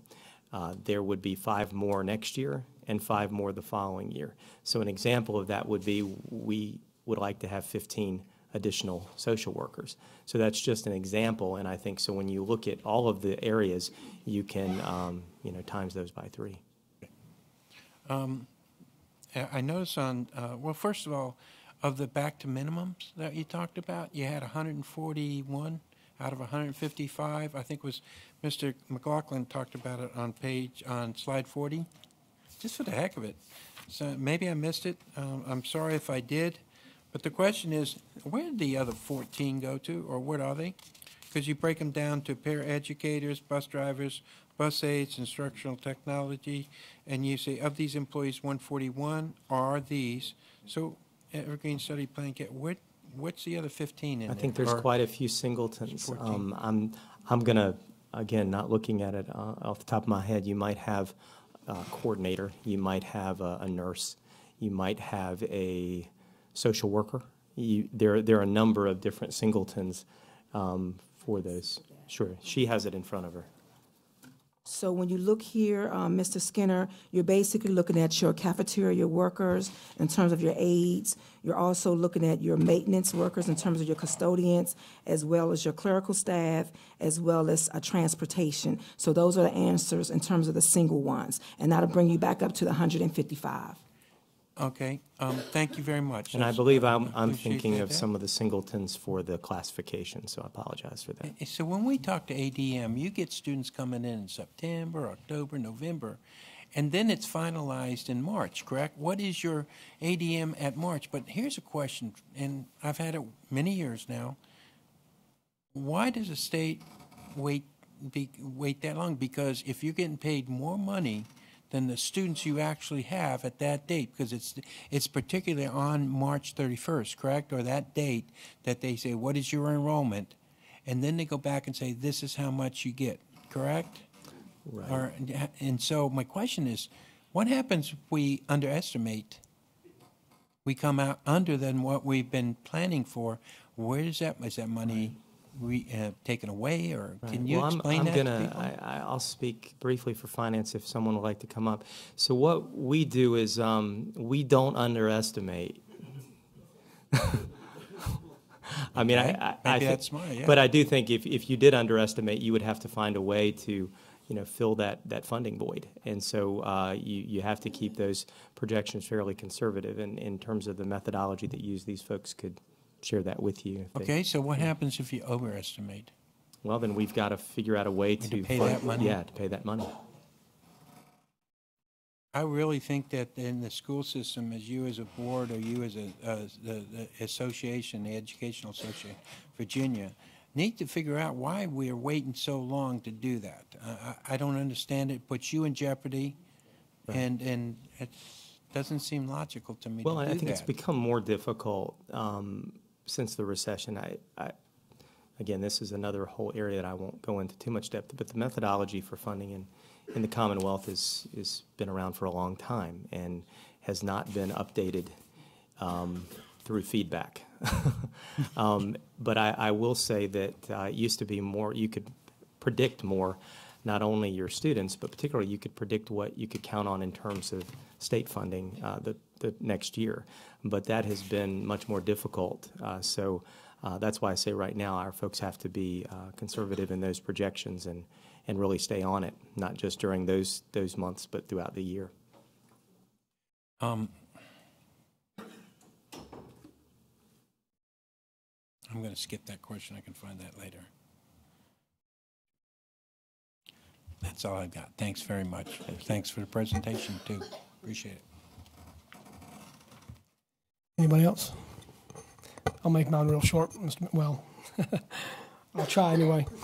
I guess on the Evergreen study, it does concern me that we're going with the higher end, because I want the pay increases, absolutely. But going on the higher end, using the higher end when the county uses the mid-range, it concerns me that we're not treating one equally like we wanted. Just a statement. But that's not entirely accurate, because we had some situations that included some of our employees and one of the solutions that did the others. So there was absolutely no way to do. Our employees covered such a diverse group. There were no teachers in the bring to minimum. Teachers are our biggest group. So different, because we have, even according to VRS regulation, non-professional and professional employees, completely separate. They were included in different solutions. So in order to give all of our employees the solution that they needed, you had to incorporate a hybrid. Well, I don't think that's what the study said that was presented to you, or that was made available. I read it, but it was over a year ago, basically. I sent you the link via email. You could watch the presentation yesterday. Didn't have enough time to do that in a day. Oh, it wasn't very long.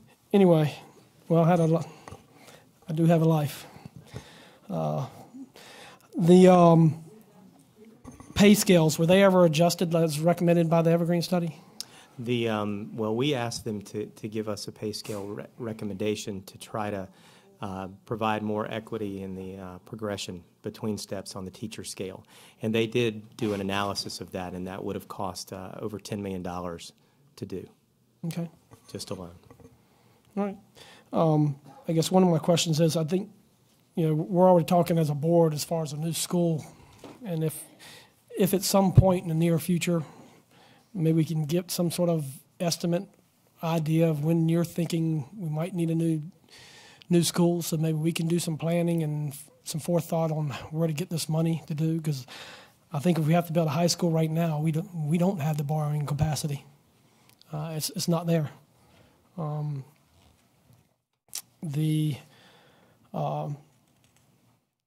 this is kind of off the budget. So as far as the combining services, I think we do need to continue in that direction. And I know you and Mr. Taylor are supposed to be working on some things, but the purchasing, logistics, and supplies like that, paper, as far as supplies, I mean, that's something I think we could share in and work towards, and maybe a combination of maintenance departments. It's just thoughts that I think we could readily do without a whole lot of issues. Say if you want them, you can have them. So I guess some of my other thoughts on the budget process itself, and this isn't all mine. I know I spoke to Ms. Phelps. I've only spoken to her once or twice since her election, but at one point we did speak, and I guess she was asking me some questions about how things, my thoughts on the budget process, and I was asking her on her thoughts, and to be quite honest, we're on basically the same playing field. And one would be, I'd like to see us at some point get to where we could do a joint budget presentation, both the county and schools together. I think that would help both entities in understanding and having everything done at one time where we can kind of see both playing fields. I think it's going to also be important for us to, I'd like to meet a little bit more often as far as the boards starting this year. I think I sent an email at some point requesting that y'all give consideration in your schedules to meet with us at least 2 or 3 times this year. The more conversation we have and the more dialogue, whether we agree with each other or not, I think it can only lead to better things and more understanding of each other. And it may even boil down to maybe both boards having a retreat together and actually hammering out some of our, if we can ever get a strategic plan on our end, bringing those two together and working through all our needs. Because, just like your budget is a needs-based budget, as you say, I would say Mr. Taylor's budget is a needs-based budget. So it goes both ways for both entities.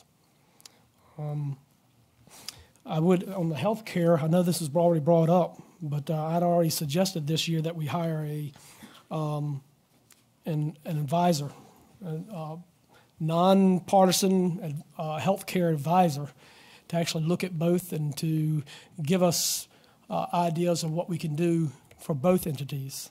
Because what you're paying and what the county is paying right now for a spouse and family is, paying like double, if not higher. And I think we do have a consultant, and that's part of the. I'm talking about that brings both together and makes them. They can. He works for both, and I think that is the concept that we are looking at having a meeting where that consultant. Then maybe we can have a meeting together, like was suggested, a joint meeting or something, and have some discussions. Sure. Yeah, it's not, and that's one thing that. I hear all this all the time, especially with the CBRC. They hate the schools, attacking the schools, and it goes this both ways when they're meeting, looking at the county, which they've done in the past, certainly. I want the person I chose. I wanted him to be the most critical and negative of county spending. I wanted that. I want us to be open-minded and let them look, and if they can find something, let them find it. And I think at some point we're going to get to a time and place where most of these questions are going to be answered at least several times, and hopefully, if we can maintain the same membership, that will put to rest those issues. But I think we both need to be very open to that, and instead of so defensive and it goes both sides, so both entities, instead of being so critical, be a little open-minded to it, and then provide the questions and answers and if they have something further to say, then we can continue with that end. But, it's just like the Cincy stuff that occurred a year or two ago, whenever that was. There was 2 board members that were,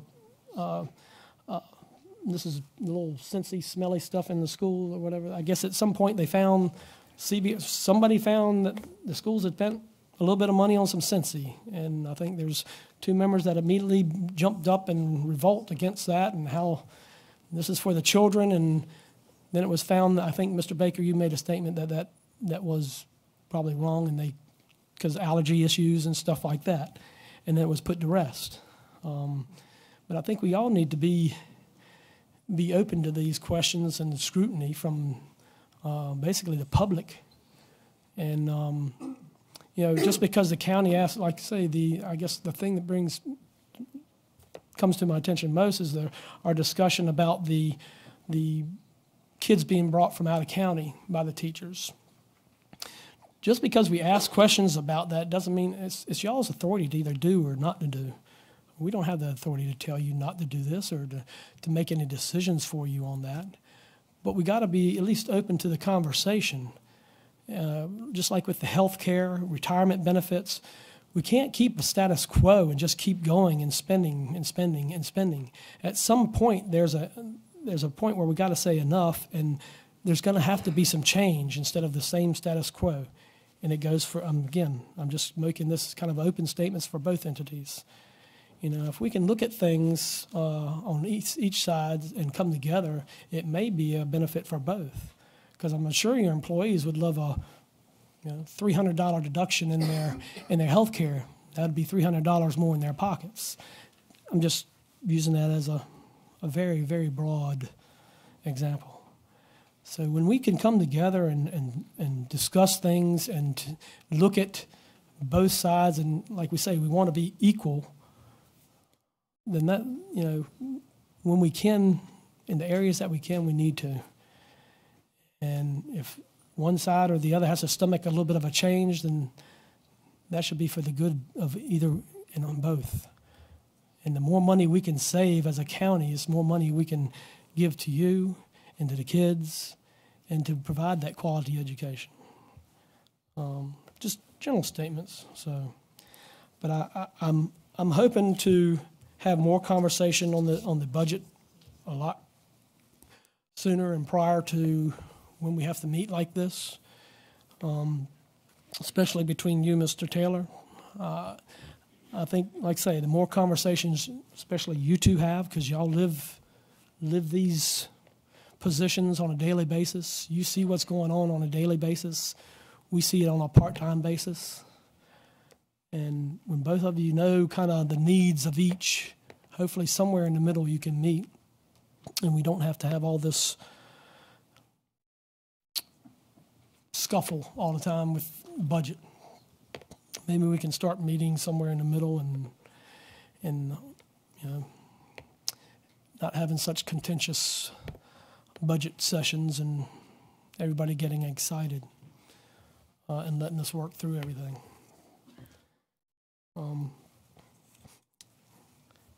I just leave it at that. I appreciate what you do. I appreciate all the time and attention you've given to your budget. Mr. Skinner, I'd love to see a smaller class size too, but I think that's, if you're wanting all this, it's just going to be, that gap's going to be a whole lot more than what it is now.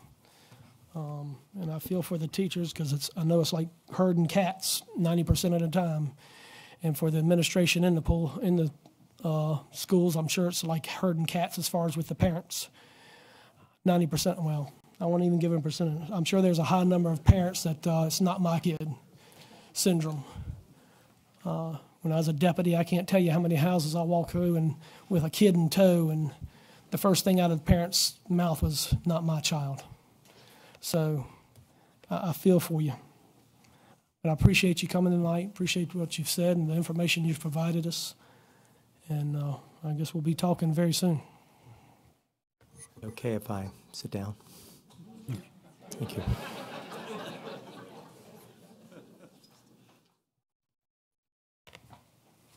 Thanks very much to the school board, the school staff, Dr. Baker. Mr. Chairman, board members, we also provided time this evening for the board to hear from constitutional officers and department directors with the general government. And we have 4 that I know of that had asked in advance for some time to share. And the first we'd like to hear from is Sheriff Harris. I see in the office and audience. Sheriff?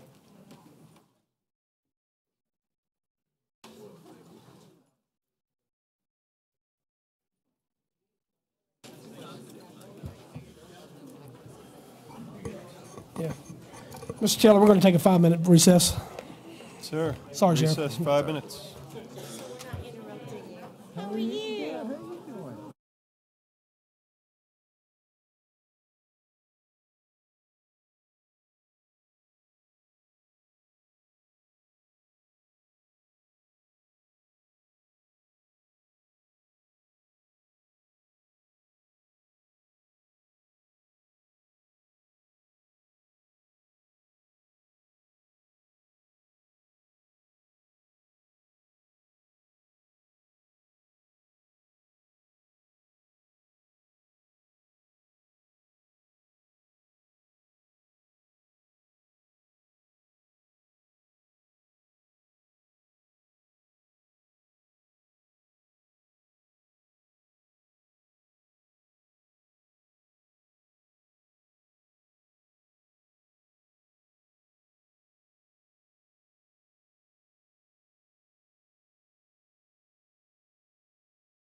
Meeting back to order. Sheriff, you're up. Thank you. Mr. Chairman, board members, thank you for allowing me to speak. I'm hoping this is going to be very short and sweet. First of all, I want to thank you for everything you've done for the Sheriff's Department and public safety over the last 6 years. I think we've made great strides. I'm happy to report that for the first time in many years, we have enough deputies in our patrol division to adequately cover the streets. Now, that may change in the next couple years. In this year's budget, we asked for some dispatcher positions, and so far things are looking good. But because of the work of this board, we have been able to accomplish some things that really help our citizens. And two of those things are we now have all the patrol cars with the on-duty deputies equipped with AEDs and also with Narcan. And of course, with the opium epidemic that we fight with every day that you guys are well aware of, the Narcan has been a very welcome relief to our community. With both these items have saved numerous lives, so thank you very much for that.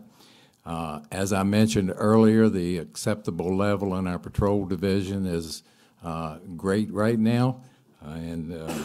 The other thing I wanted to thank the board members for, the vehicles that we're now using as police cars, since I think most people here know the Crown Vics are getting phased out, which is certainly a blow to law enforcement, but we have been able to purchase a very good vehicle that is suitable for all weather in Spotsylvania County.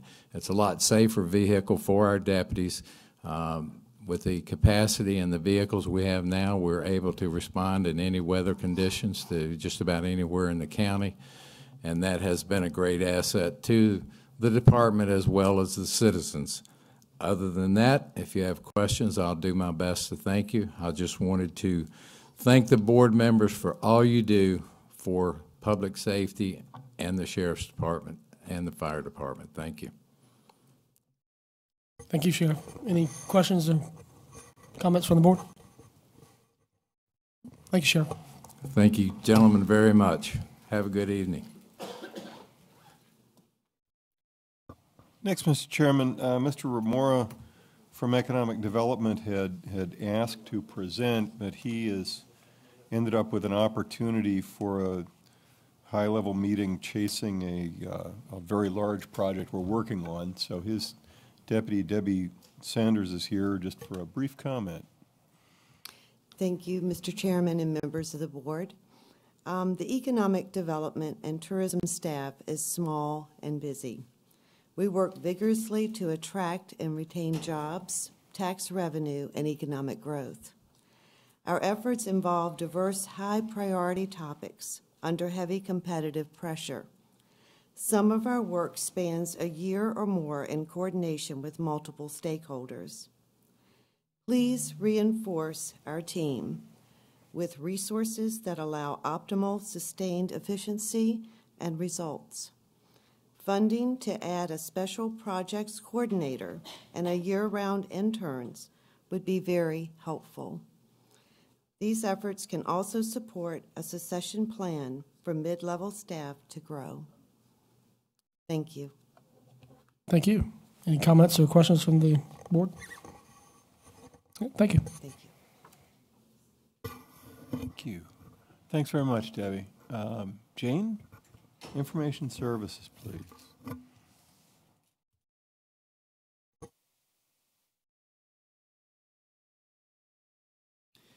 Thank you. My comments will be brief because I think my voice is gone. So I'll make sure that we do this quickly. I would, too, like to thank the board and Mr. Taylor and the budget staff for all of the funding that we have received, especially over the last couple of years for staffing.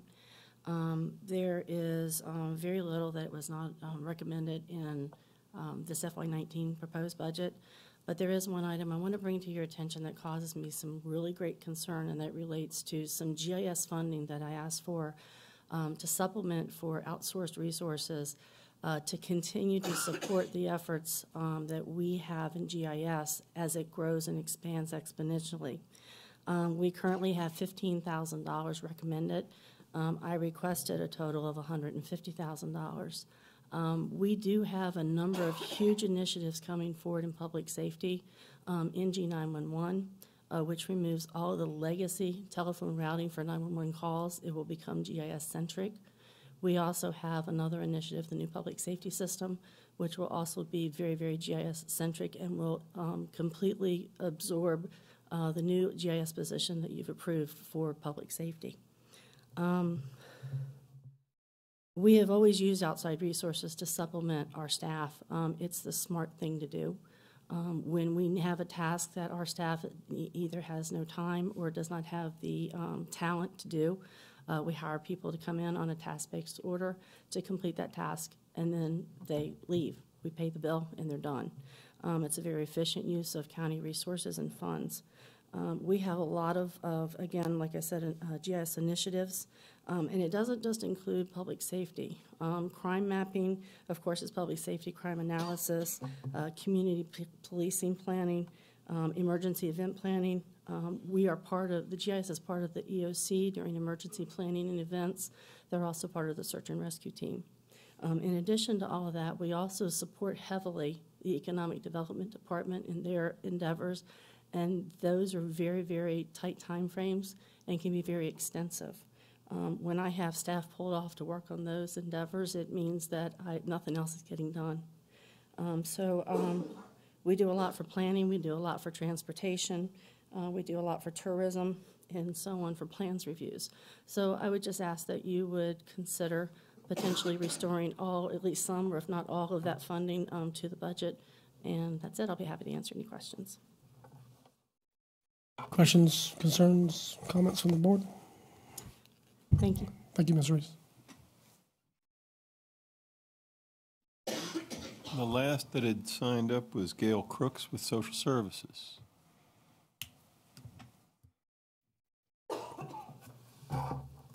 Good evening, Mr. Chairman, members of the board. For the benefit of those in our audience, my name is Gail Crooks. I'm the Director of Social Services. And with me tonight to my left is Anna Johnson. She is the Deputy Director of Social Services. Like the others before me, I do wish to thank you for the support that we have received in past budgets. It's been very much needed, and so when it came, it was very much appreciated. And we strive to be good stewards of the resources that you entrust us with. But tonight, what I'd like to talk to you about is the potential for a DSS building combined with the health department.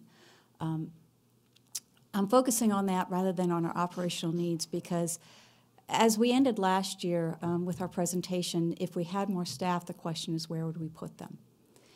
And we still are faced with that question at this point in time. You know, a reasonable assumption is that as the economy improves, that possibly the demand for on our public assistance caseload will go down, and that the needs that we are facing for physical space for our agency would therefore level off, maybe perhaps diminish. However, public assistance is only a portion of what social services accomplishes. We are also very heavily involved with adult and child welfare services. And while it's true that during the Great Recession, our public assistance side was seeing double-digit increases in enrollment for multiple years, as the economy has improved, we have not seen significant reductions in our public assistance roles. While it's true the SNAP caseload, that's the Supplemental Nutrition Assistance Program, otherwise known as food stamps, has diminished slightly with some of the regulations that have been put in place and reactivated back in 2013. Our Medicaid case numbers continue to increase. Go ahead and the first slide, please, Bonnie. So what I have in front of you on this slide is some of the key indicators of need of what's driving our agency. The APS, that's Adult Protective Services reports.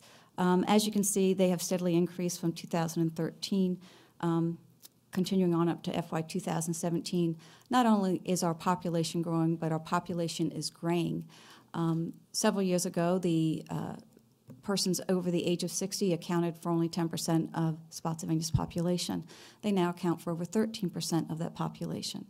The needs, the casework that we are involved with has expanded to be more than just abuse and neglect, but financial exploitation is becoming a much more present opportunity for us to intervene positively on behalf of our citizens. The children and CPS referrals, if you will look at those numbers, as you see, approximately 1,500 in 2013, and as they increase in 2015, 2016, we see that small drop in 2017, but year to date, that number is right back up in our projections for the current year. Children in foster care is an area we have seen tremendous growth. I think we've talked about that a bit before, but there you see those significant increases. Those are a snapshot on September 30th of each year that the state takes. So as you can see, from 77 in 2013, we're now at 115, and today we have 153 children in care.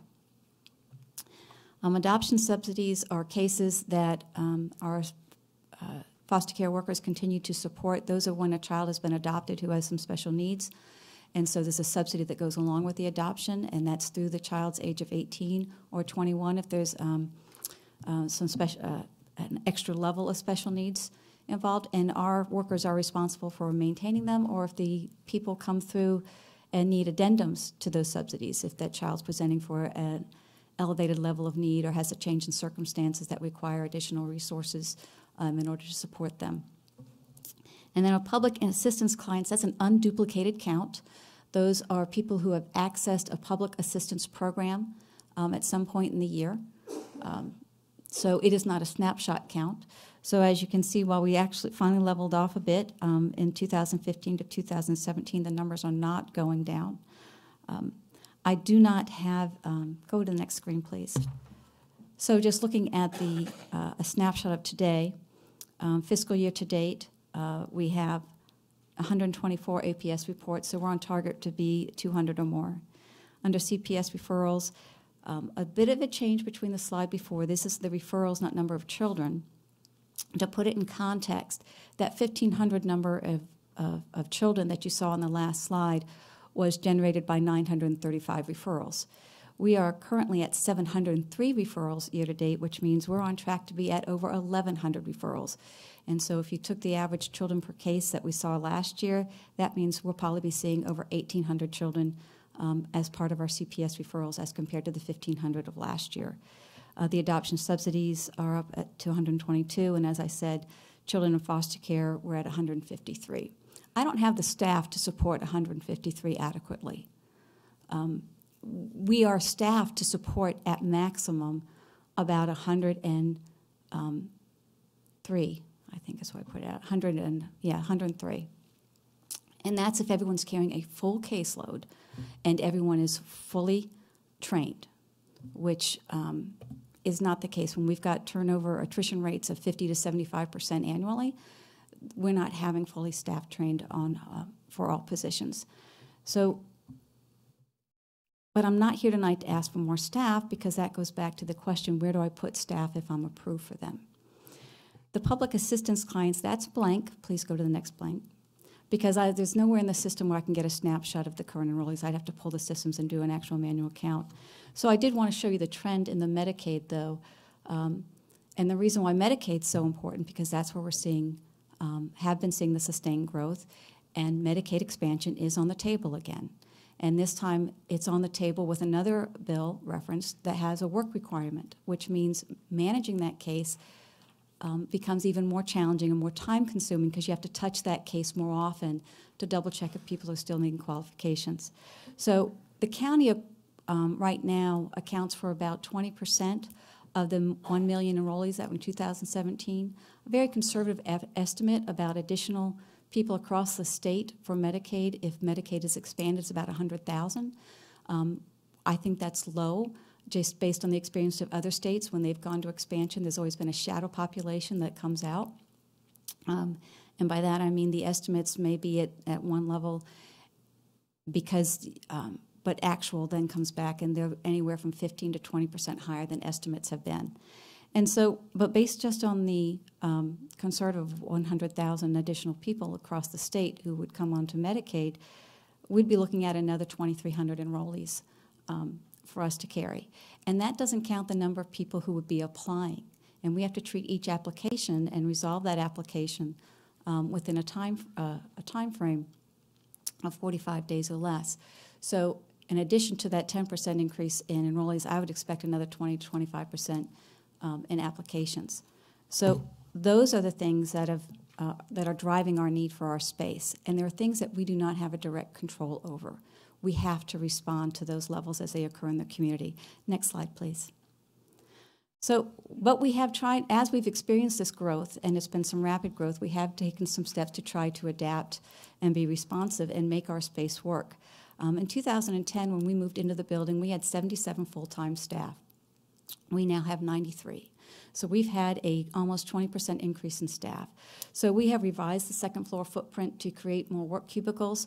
The building department, very kindly, I went up one day and said, hey, can I borrow some, borrow some of your panels to create some more workstations? And they had some that were available, so we used those. But some of those spaces are only 6 by 6 for these stations, and they've got to bring, that's pretty small. We converted interview rooms to office space. That added another 5. But those interview rooms that are now worker offices, they're only 8 by 8. And we didn't furnish them as offices. We used the interview furniture that's in there. So they're not really conducive to a positive work environment for the staff, but they're making it work to the best they can. We've began conversion of the eligibility files to electronic case records so that there's less paper at the workstations, allowing them to also more efficiently use the paper, and hopefully we're reducing the amount of file storage we have, a long way to go. We relocated the Bridges staff to the first floor. Bridges had about 3 cubicle spaces on the second floor. Bridges is a regional program for which the county is the fiscal agent for. And so we moved them down to some vacant space that was on the first floor that used to be occupied by an external entity. Well, we needed more space, so then I kicked her out of that space, moved her back to the first floor. She got rid of some of the, so there's no working space now for the contractors that work for Bridges, which had been using the first floor space. They are no longer, they're at other sites. And we moved our APS, Adult Protective Services unit to the first floor. That's 5 staff members. And so we've taken steps to continually try and address and do what we can to make the space work. But we are literally sort of at the seams. Next slide, please. So some questions on how do we utilize our space. Just want to know, we have a conference room that's fairly, that can house comfortably a meeting of about 12 people. We have a training room that's comfortable for about anywhere about 35 to 40 people to have it stationed. I have a staff of 93, so you can see it's very hard to have staff meetings. I have to go down to the first floor program space when we do that. But they're scheduled about 50% of the time, which would give the picture that we've got some room there. However, we have over 100 unscheduled events that occur per month. And so we're pushing into family visitation rooms to use those for client interviews. So if you can imagine someone's coming in to has a concern about their case, and they've walked in and we're trying to give good customer service and resolve that with them today, we need to hear them out. Or they may be coming in to do a walk-in CPS, APS complaint, and we're interviewing them in a room surrounded with beautiful jungle fauna or next to the air hockey table. Because these are our teen visitation rooms, and while are not just teen, but these are our visitation rooms, and while they're set up to make a child feel comfortable and allow family and children to engage, they are not conducive to a professional and organized interview with a client or a citizen with a concern.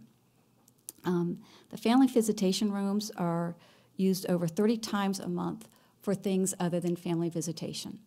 Scheduled to be used for something, not even accidental, because we know the other rooms have schedule conflicts. The challenge with that empty space, you think, well, what happens to the other 50%? Our scheduling wraps around the needs of the client and wraps around the needs of our partner agencies. So when we've got an event that we need to schedule, sometimes those times that we need to schedule them bump up against each other or conflict with each other. So that's why you'll see some of that undesignated space. But then that's taken up with unscheduled utilization that's not always most appropriate for that space. So we have a little reading room, and we'll even pull people into that reading room for a quick consult. And these 100 unscheduled events can be anywhere from under 30 minutes to 3 hours long. The majority of them fall between that 30 minutes to an hour. So we're not talking about a quickie 5-minute consult. We're talking about a face-to-face, I need to hear what you need from us, and you need to hear what we can do for you. And to add that, I would do my workers a disservice if I didn't include that they have no dedicated lunch space. We have a kitchen that houses the 3 refrigerators and a couple of microwaves, but you can only fit like 4 or 5 people in there at a time comfortably to make their lunches. After that, the only place they have to eat is in the training room, unless we bump them out for some of these uses. Other than that, they're at their desk. So there's no real break from their workspace, which, again, if you're looking for a good work environment, an appropriate break room is almost standard. So, next slide, please. The question has been raised, and we had looked at with county administrator at different periods. What about satellite sites? If we can find some pieces, some areas, maybe some empty office, what can we do with that? Well, I told them in a meeting, though, and we still mean that, hey, if you find a space, we will find a way to make it work the best that we can. The caveat is going to be it's at the best that we can. Some of the problems we have when we start to try and do satellite sites are these, that our ability to work across units. And by that, I mean our long-term care Medicaid on our eligibility side works hand in hand with our adult protective services staff, and they meet face-to-face. The Medicaid eligibility unit also handles a lot of our foster care children who come in who are eligible for foster care. And so there's some go-around that has to happen with that. You know, our foster care, our cases transition, our child welfare cases can transition from foster care to prevention to CPS. And so they have a transition process that is face-to-face because you want to handle and support that care. As far as there being a management structure in place, you know, Anna and I are very involved when a case rises to the level where we're making some really difficult decisions that have real-time impacts in the immediate future and the long-term future. So we need to be accessible to staff. They need to be able to have our face-to-face time with that as we work through those cases. There's a centralization of the hard copy records. Most of our records are still hard copy, especially on our services side. When we need to pull them for a GAL, a guardian ad litem review, or a other attorney's review, they need to have access, and that has to be a supervised review. So that means staff have to be there as well. We have our CSA coordination, which isn't on the list. That's the comprehensive, renamed Children's Services Act. Again, they meet weekly for the FAP team, but cases that need decisions come across the case multiple times. I had to sign 3 different documents today. Those are mostly foster care cases, so there needs to be a lot of intercoordination like there. So what I'm trying to say in a very long way is that we've got some very dependent relationships between our units, and to physically separate them needs to be thought out carefully, resourced, and structured appropriately so that our services are still obtain a high level of quality, because we impact our citizens in a very real way that can affect them for a very long, long time. And our goal is that every intervention, every contact with us, that we make somebody's future better. In some small way or some large way, we make it better. We need your support in giving us the resources and the space in order to carry out that mission and to serve our brothers and sisters in this community effectively. And I would be happy to answer any questions about what I've covered tonight. Anything that anybody else has a question on, I can either do it tonight, I can respond in writing, or I would be happy to present at another time. Any questions, concerns from the board? Mr. Marshall? I just have one quick question. As far as, I know you need space, that's very obvious. How much space do you need? Do you have a square footage do you have any idea what actual square footage that you would need? No, and I say that one of the things we need to do is really look at a more workable layout also than we have now. It's not just our space square footage, it's the way our space is laid out. For example, we do drug screenings for when we do family visitations. we only have the bathroom in the employee area. We have a male and a female bathroom. Obviously, it's 3 stalls. Now, one, just think of it. My agency is over 90% women. So I've got 98 people on that floor, and we've got 3-stall bathroom. So that's one issue right there. But when someone is being drug screened prior to a visitation, that bathroom is put out of order, because in order to maintain a chain of custody and the integrity of the test, nobody else can go in that bathroom at any point. So we have our little chalkboards that we flip up, and we turn the female room into a male room, or a male room into the female room to allow that. When our family visitation happens, those restrooms aren't located in an area that they can access. So staff has to escort them through restricted area to get to those bathrooms. If we have a child who comes into care, and this has happened quite frequently, who is desperately in need of bathing, the only place, we've washed babies in sinks that coming in, which may not sound like a big deal, but it's a challenge. You're trying to wash a toddler, you know, in a countertop sink. There is a shower in the restroom that's off the lobby, but that is not conducive. We can't take a foster care child in there and properly meet their needs. We would need the restrooms located in a more conducive area to the flow of the agency. So there's lots of different considerations. Right now, we are occupying about 21,000 square feet between the second floor and this piece we've carved out on the first floor, and it's not adequate. So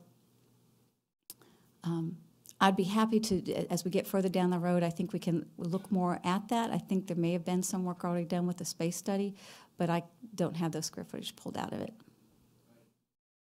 Mr. Skinner? This is probably for Gail and for Mark here. I was told by another county administrator that social services can put an RFP out for a building. And the reason I bring that up is because, you know, we have CIP limitations as far as what we can loan and what we can borrow to build a building. But I was just told today, actually, when I was talking to one of the former county administrators around the area, and it wasn't one of ours, it was outside of it. And that's how they work this issue with space. And so I think it's important for us to take a look if that's a possibility. And I will give you a contact, and I'll give Mark the contact too, as far as who this person is that actually did this. And it does us good because they are somewhat limited to what they're not going to gouge you. You know what I'm saying? And so they put out, you get a 20-year lease, have somebody build it. Government comes in with a 20-year lease, and it saves us money. It keeps us within our capability of borrowing money because we don't have to borrow it for it in that lease. And so it's funny you brought it up, but today a gentleman did come to me and talk to me about that, and we just happened to meet for other reasons. But they wanted to bring it to our attention. And I'm not sure if you're aware of that, and I didn't know if Mark, if you've ever heard of that. But I think we can certainly find out, because that may be a good way to give you what you need. I certainly agree that when you have a staff of your size, you need to have it in one location. That's exactly why the school building, the school administration building went down there in Massaponax, because we had everybody spread all over the county, and we couldn't never really get an efficient thing. And even for us, when we had it down to Capital One buildings, and it was inefficient for us, for as a county administrator, we have to travel down to Massaponax area and travel all over. So I certainly think that we should look into that. And I will get you that, I will get Mark that information, and I'll definitely let you know who it is too. Thank you, Mr. Skinner, because it's we been certainly do done. want to keep our options, and we are certainly open to all options. I do want to put a plug at this time about the location of the building, because I think that is important. It was even brought home even this evening, as tonight we did a removal today, and the person who, the parent, was very angry, has a history of assault, and told one of the staff, well, she was coming up to the agency, and by golly, we were going to give her kid back to her. And we had already relocated the child, I believe, to thing, so the child was not on the floor. Unfortunately, she came just after it closed, so the building was locked and she couldn't get in. She met a staff member out who just said, you're going to have to talk to somebody else because the building's locked. But we don't know. We are dealing with people who we are getting very into intimate details of their lives. And many of them have issues, mental health issues, behavioral issues, things that make it challenging for them to be de-escalated. And we go through de-escalation training, but the threat is there. Now, being located to near the Public Safety Center means two things. One, we work hand in hand with our partners on in the Office of the Sheriff and the Commonwealth's Attorney's Office. They meet weekly. Is it still weekly? Weekly, what's a multidisciplinary team to staff cases that are coming up that are child abuse, child neglect, and sometimes have risen to the level of criminal child abuse and child neglect. So that's part of our network of staff we worked with. But that also being located in cases of safety. Threats are not unusual to our staff, and we have had to have people escorted from the building. And there is also then now you're working with the staff's perception of safety, which is something just as meaningful in the discussions when you're talking about location and floor plan design and what safety precautions you put in as the effectiveness of safety in itself. And so I just would like to remind the board of that factor. And again, I just want to let you know, and I'm fortunate it was brought to my attention that this is something that you actually can do as the social services. And the county can actually stay out of it. It was surprising to me, but trust me, I know I'm saying somewhere. Yeah. I knew you got a surprise. So did I. It's totally foreign to me, but I'd be happy to chase down anything you send me. It's been done. It's been done in localities nearby us. And so I'm just letting you know that's out there. And that's not shirking our responsibility, but it's finding a way to we can solve your problem. And that's the what's bottom line important. is stewardship. We understand that. Yes, exactly right. So we'll get that information out to you and to Mr. Taylor. Look forward to it. Okay, thank you. That's all I think. Anybody else? All right. Mr. Cruz, I'm very much in support of you getting a new building until somebody brings forward some other solution or ideas that are going to actually work. I don't know what this RFP totally is about other than putting out a request for bid to either, I guess, build you a building or to provide a building. But then again, you got to look at the specifics of your needs that are going to be required for it. And if we keep on going, we're going to have our entities spread throughout the county. You may end up over on Route 3, and where we have voter registration is going to go into South Point. We're going to have part of us over in Marshall Center, part of us over in Holbrook Building, and part of us over in Merchant Square. I will ask a couple questions. If you were provided the entire lower level of the Merchant Square, is that going to actually solve? Well, it won't solve like bathrooms and stuff like that. You're still going to have all those issues. And I know some of the meeting rooms upstairs, I know personally, and having been in them, you can hear exactly what's going on in the visitation rooms next door. Yeah, that is something we would change. We would not have meeting rooms right next to family visitation rooms. But if you were given the entire first floor, would that solve it, in your opinion? Or I don't know.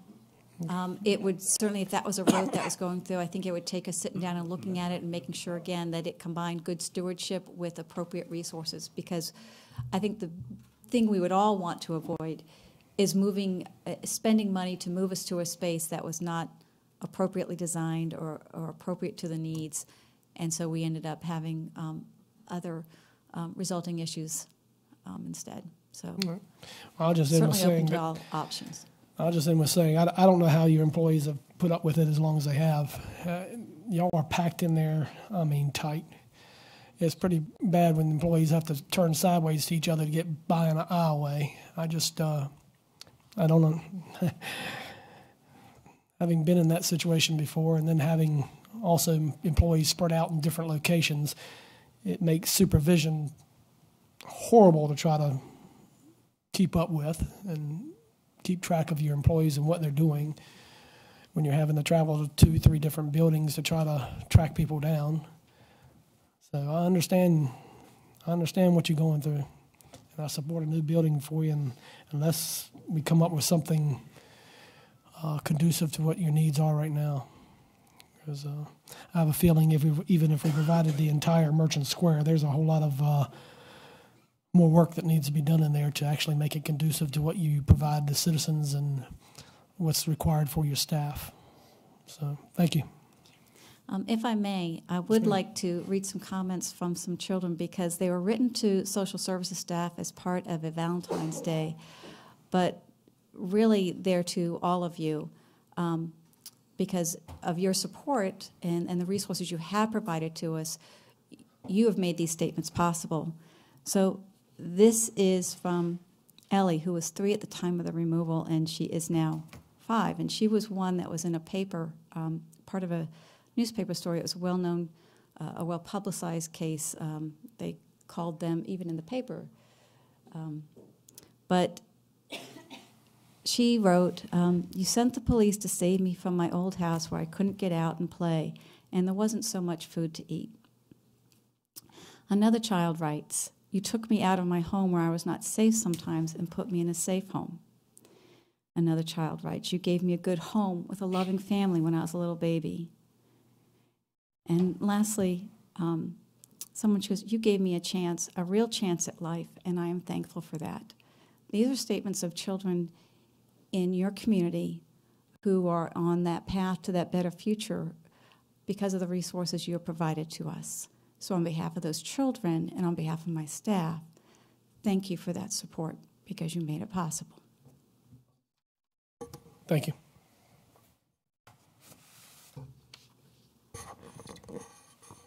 Thank you. That board members are all who had asked to speak. I see several others in the audience. Are there any other department directors or representatives that would like to speak? Or Mr. Pridgett?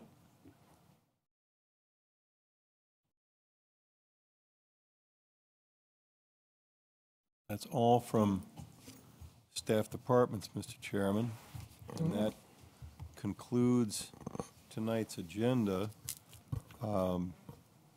The budget staff is here, and we would be happy, I'm sure, to take down any questions or concerns the board has that we might be able to answer in anticipation of your next work session, which is coming up next Tuesday. And that is the 20th, and that is the day identified on the budget calendar approved last fall. And we need to have authorization for advertisement of the tax rates. Any board members have questions for finance or to research or anything else? Can we get a motion to adjourn? Motion to adjourn by Mr. Skinner. All in favor, ayes.